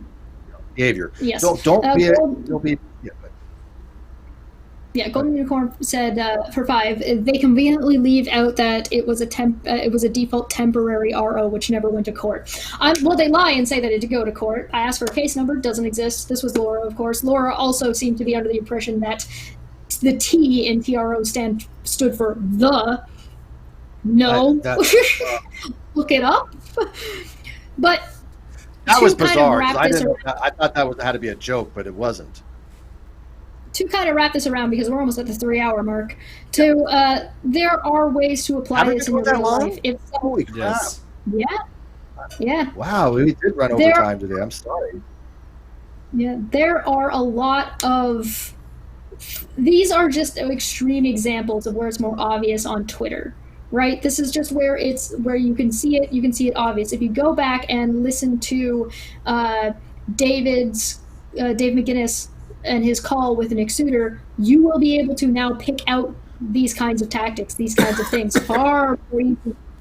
And in your own interactions on Twitter, once you know these fallacies, once you know these kinds of behaviors, once you can see them play out when they're more obvious, it's a lot easier to view the more subtle things. So Laura was quite obvious, but if you go back to the beginning of this and look at Menace's tweet again, you will now be able to see the layers upon layers of dishonesty and the manipulation to try to gaslight and misrepresent what's going on. And for yourselves, you won't need me to step by step it. You might be able to see more. So I implore you, if you want to practice, Twitter's a great practice ground. You'll see them trying to interact with us. You'll see them trying to harass people, trying to victimize people, trying to re-victimize people, trying to treat people like they're invalids, sexist, racist, trying to weaponize trans people, trying to weaponize victims, trying to weaponize assaults, the whole shebang, weaponizing dead people. This is the thing that happens regularly with these people. You can practice there, and you can start learning how to recognize it in your own life. You'll be able to see this with that coworker that gets things wrong, and you think they're just getting things wrong, and maybe that's not really what's going on, which means you'll be able to practice more about why is this bothering me? What did they say? What about this doesn't sound right? And trust yourself and learn to recognize these things, because once you learn to recognize these things, you can practice and start applying it in your own life. If you've got that family member who's gossiping all the time, you might be able to recognize that they're actually emotionally manipulating you. If you're the person who always says yes to doing favors for people because you feel bad if they don't, they might be guilt tripping you. They're taking advantage of you. You're being emotionally manipulated. But I trust you guys. You'll figure it out. I believe in you. There's a lot. There's just a lot. By the way, there must have been, because we went way over time. This was engaging. I'll leave this. You can wrap it up. I'll leave it with this. Because these scripts and these narratives have been used so many times over the last year, 2 years, 3 years, 4 years. In the video description, again, there's just cut and paste you can use to tell people enough. Stop harassing, stop bullying, stop lying. I have thousands of people now that know the truth, and they especially know with the non sequitur court case that everything I've said relating to like Kyle has been the truth. People know now the situation. There's more obviously in store for that particular story, which will come out more. But I want people to, if I can ask them, I don't see any point to engaging with these same trolls we deal with all the time. I blocked them. I did unblock them all, obviously, because I wanted to clear my block list to show people that people can at least view my stuff, and I didn't want to just sit there and I just was like, clear them all out. But I am reblocking when them. They have that many stock accounts. Yeah, and it's funny is I wanted people to actually see that if I unblocked these harassers, they would still try to contact me, right? I was like, watch, they'll do this. They don't care, right? They have no compunction to say, look, I shouldn't be contacting Steve because Steve has asked me numerous times, don't contact me. Make videos about me all you want. Look, get your 100 views, get your 200 views. All it's done is just prove my point when you make these shitty videos that people know are dishonest. But if you contact me, if you tag me, you've now crossed the line. And so my advice to people is when they do run into these people, use these cut and paste if you want, and just be done with them and block them or mute them or understand. Again, I'm not telling people to do this. I'm just saying I recommend enough's enough, because all that's happening now is that they're being fed by this stuff. Where do you go from there? Look at what Mr. Walker's trying to say in the chat now. So yes, timed out. Yeah, this isn't an echo chamber or all. Oh, look, you even get a cheat sheet on how to avoid being challenged. Not what it is. Not what it is. I mean, this is an educational but again, that's video. Emotional manipulation. That is somebody who's dishonestly saying, oh, look, I came into a chat, I was dishonestly doing this stuff, and then I was somehow treated poorly. I was just asking questions. I was just asking questions. That is one of the most dishonest. They didn't want to be challenged, so the mods timed me out. Did any of us tell the mods to time them out? I didn't hear that. No. Didn't happen. But mods. But I did. Well, I did give the mods permission to block and do whatever. Because again, I can't catch them all. Standard mod expectations. There's still the standard. We're wrapping up. Did you hear anything? Right. I gotta be on a call in 8 minutes. Yeah. So let me just pitch this real quick. Tomorrow, and then you can take us out. Tomorrow, I'm having every 4 years I have it. So tomorrow I'm having a 4-year election coverage live with Landon Kurtnell as the election coverage comes in. The other night we made predictions. We'll see in real time how they happen. It's basically going to be Landon and myself. However, we'll probably bring people in. But we will having an amazing night tomorrow night, doing what we did 4 years ago. I know that Jacob Herder is going to be joining us. If you guys remember him, I think Belinda, you probably remember him. Yeah. From G+. But, there are some people that we are bringing in, especially to have this conversation. And we had a great time. Last time, I think Aaron even joined us for a while. Did he? I don't remember. I know he joined us for a political conversation. But yeah, so if you got nothing else to do tomorrow and you want to watch the news and watch us, it should be pretty interesting because we have a lot of people who made a lot of predictions, including Saitan Bernikid. He made a prediction too. I added. All right, but anyways, we were over time. Cheshire, just got to stay and take us out, please. I'll have some more stuff going over on my channel, not today, but tomorrow I have another Goblin Reads. I will also be covering the part 3 of Intrigued Felines run on blog on the Non Sequitur Show that is over on the Answers and Reasons blog site. I definitely recommend you guys go and check out the Kickstarter for the Guardian project, because that's kind of what spurred a little bit of this conversation, just to sort of explain how easy it is to manipulate and how subtle it can be, especially when you don't know who you're talking to. And keep in mind, if you repeat a lie long enough, people might actually start believing it. And what else are these people doing than that? That's it for me. Good luck, everybody. Stay safe. Bye. I'll see you guys later. Good night. Bye.